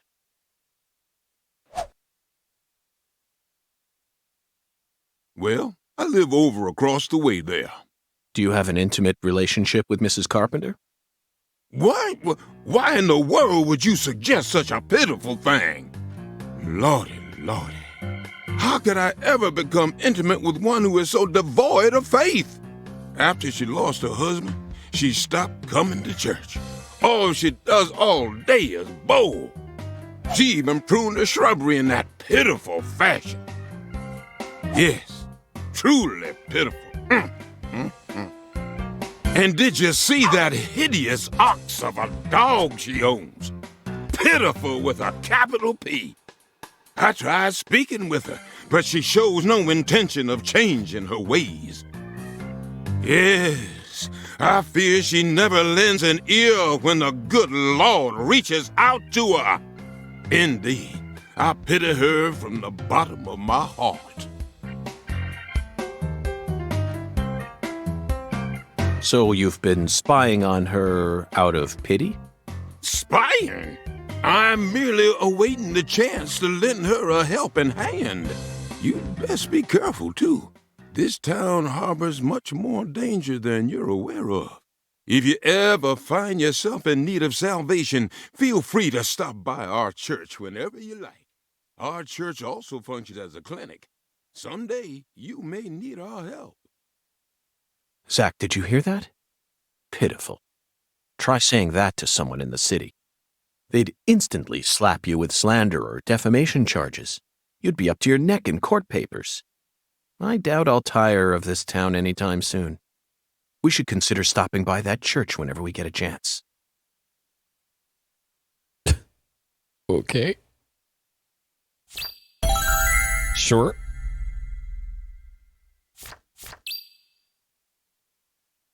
Okay, I'm sure the diner's probably closed, but church has been unlocked. Okay.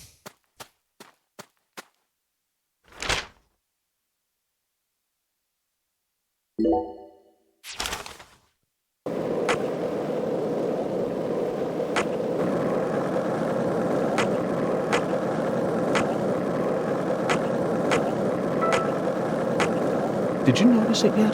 The streets in New Orleans were a mess. All busted up and undergoing maintenance. The city was... Oh, shit.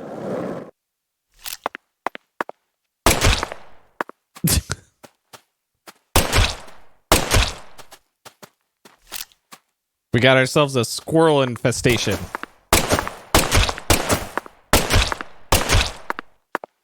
All right, so these just appear as red dots on the mini map.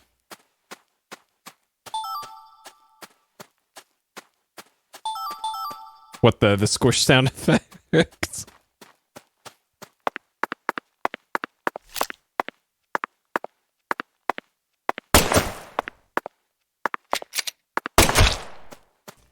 All right. Well, just you wait until we get to the 30 to 50 wild hogs side quest. Oh.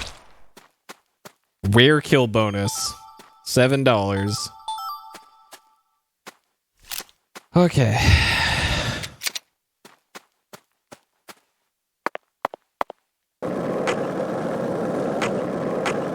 Yep, that was special one.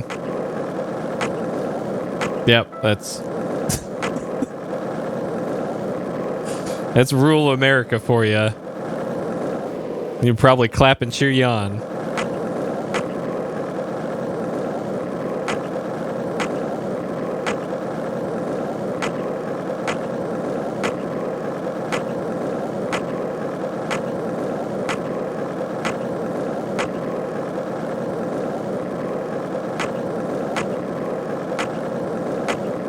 All right. The bowling alley / diner right over here.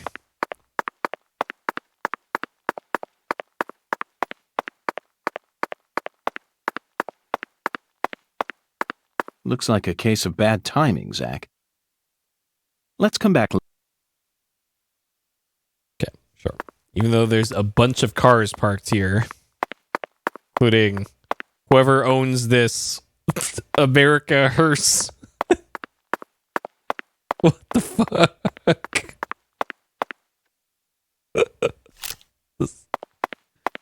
Oh, man.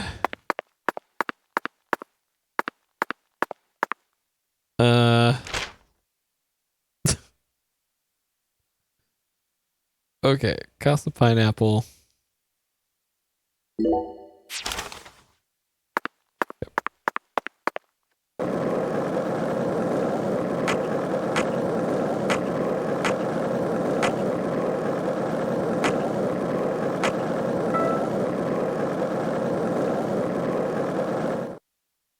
I love that there's no... There should be a sick ragdoll there, but then again, Deadly Premonition 1 and 2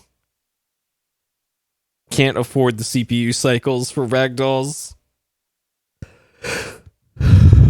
Oh boy. Huh. Okay. I think this will do it for tonight. Let's go up to our room and save.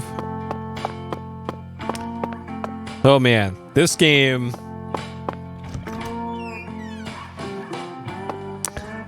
I didn't think they could possibly make a game slower than Deadly Premonition 1, but they did. It's like... I'm sure this game will make up for it with dank memes as we play through it, but holy shit, this is a slog.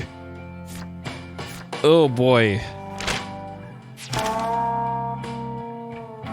Like, we'll probably get to some cool action sequences later, but man, oh man, oh man, oh man. What a slow start to this one. Okay. All right.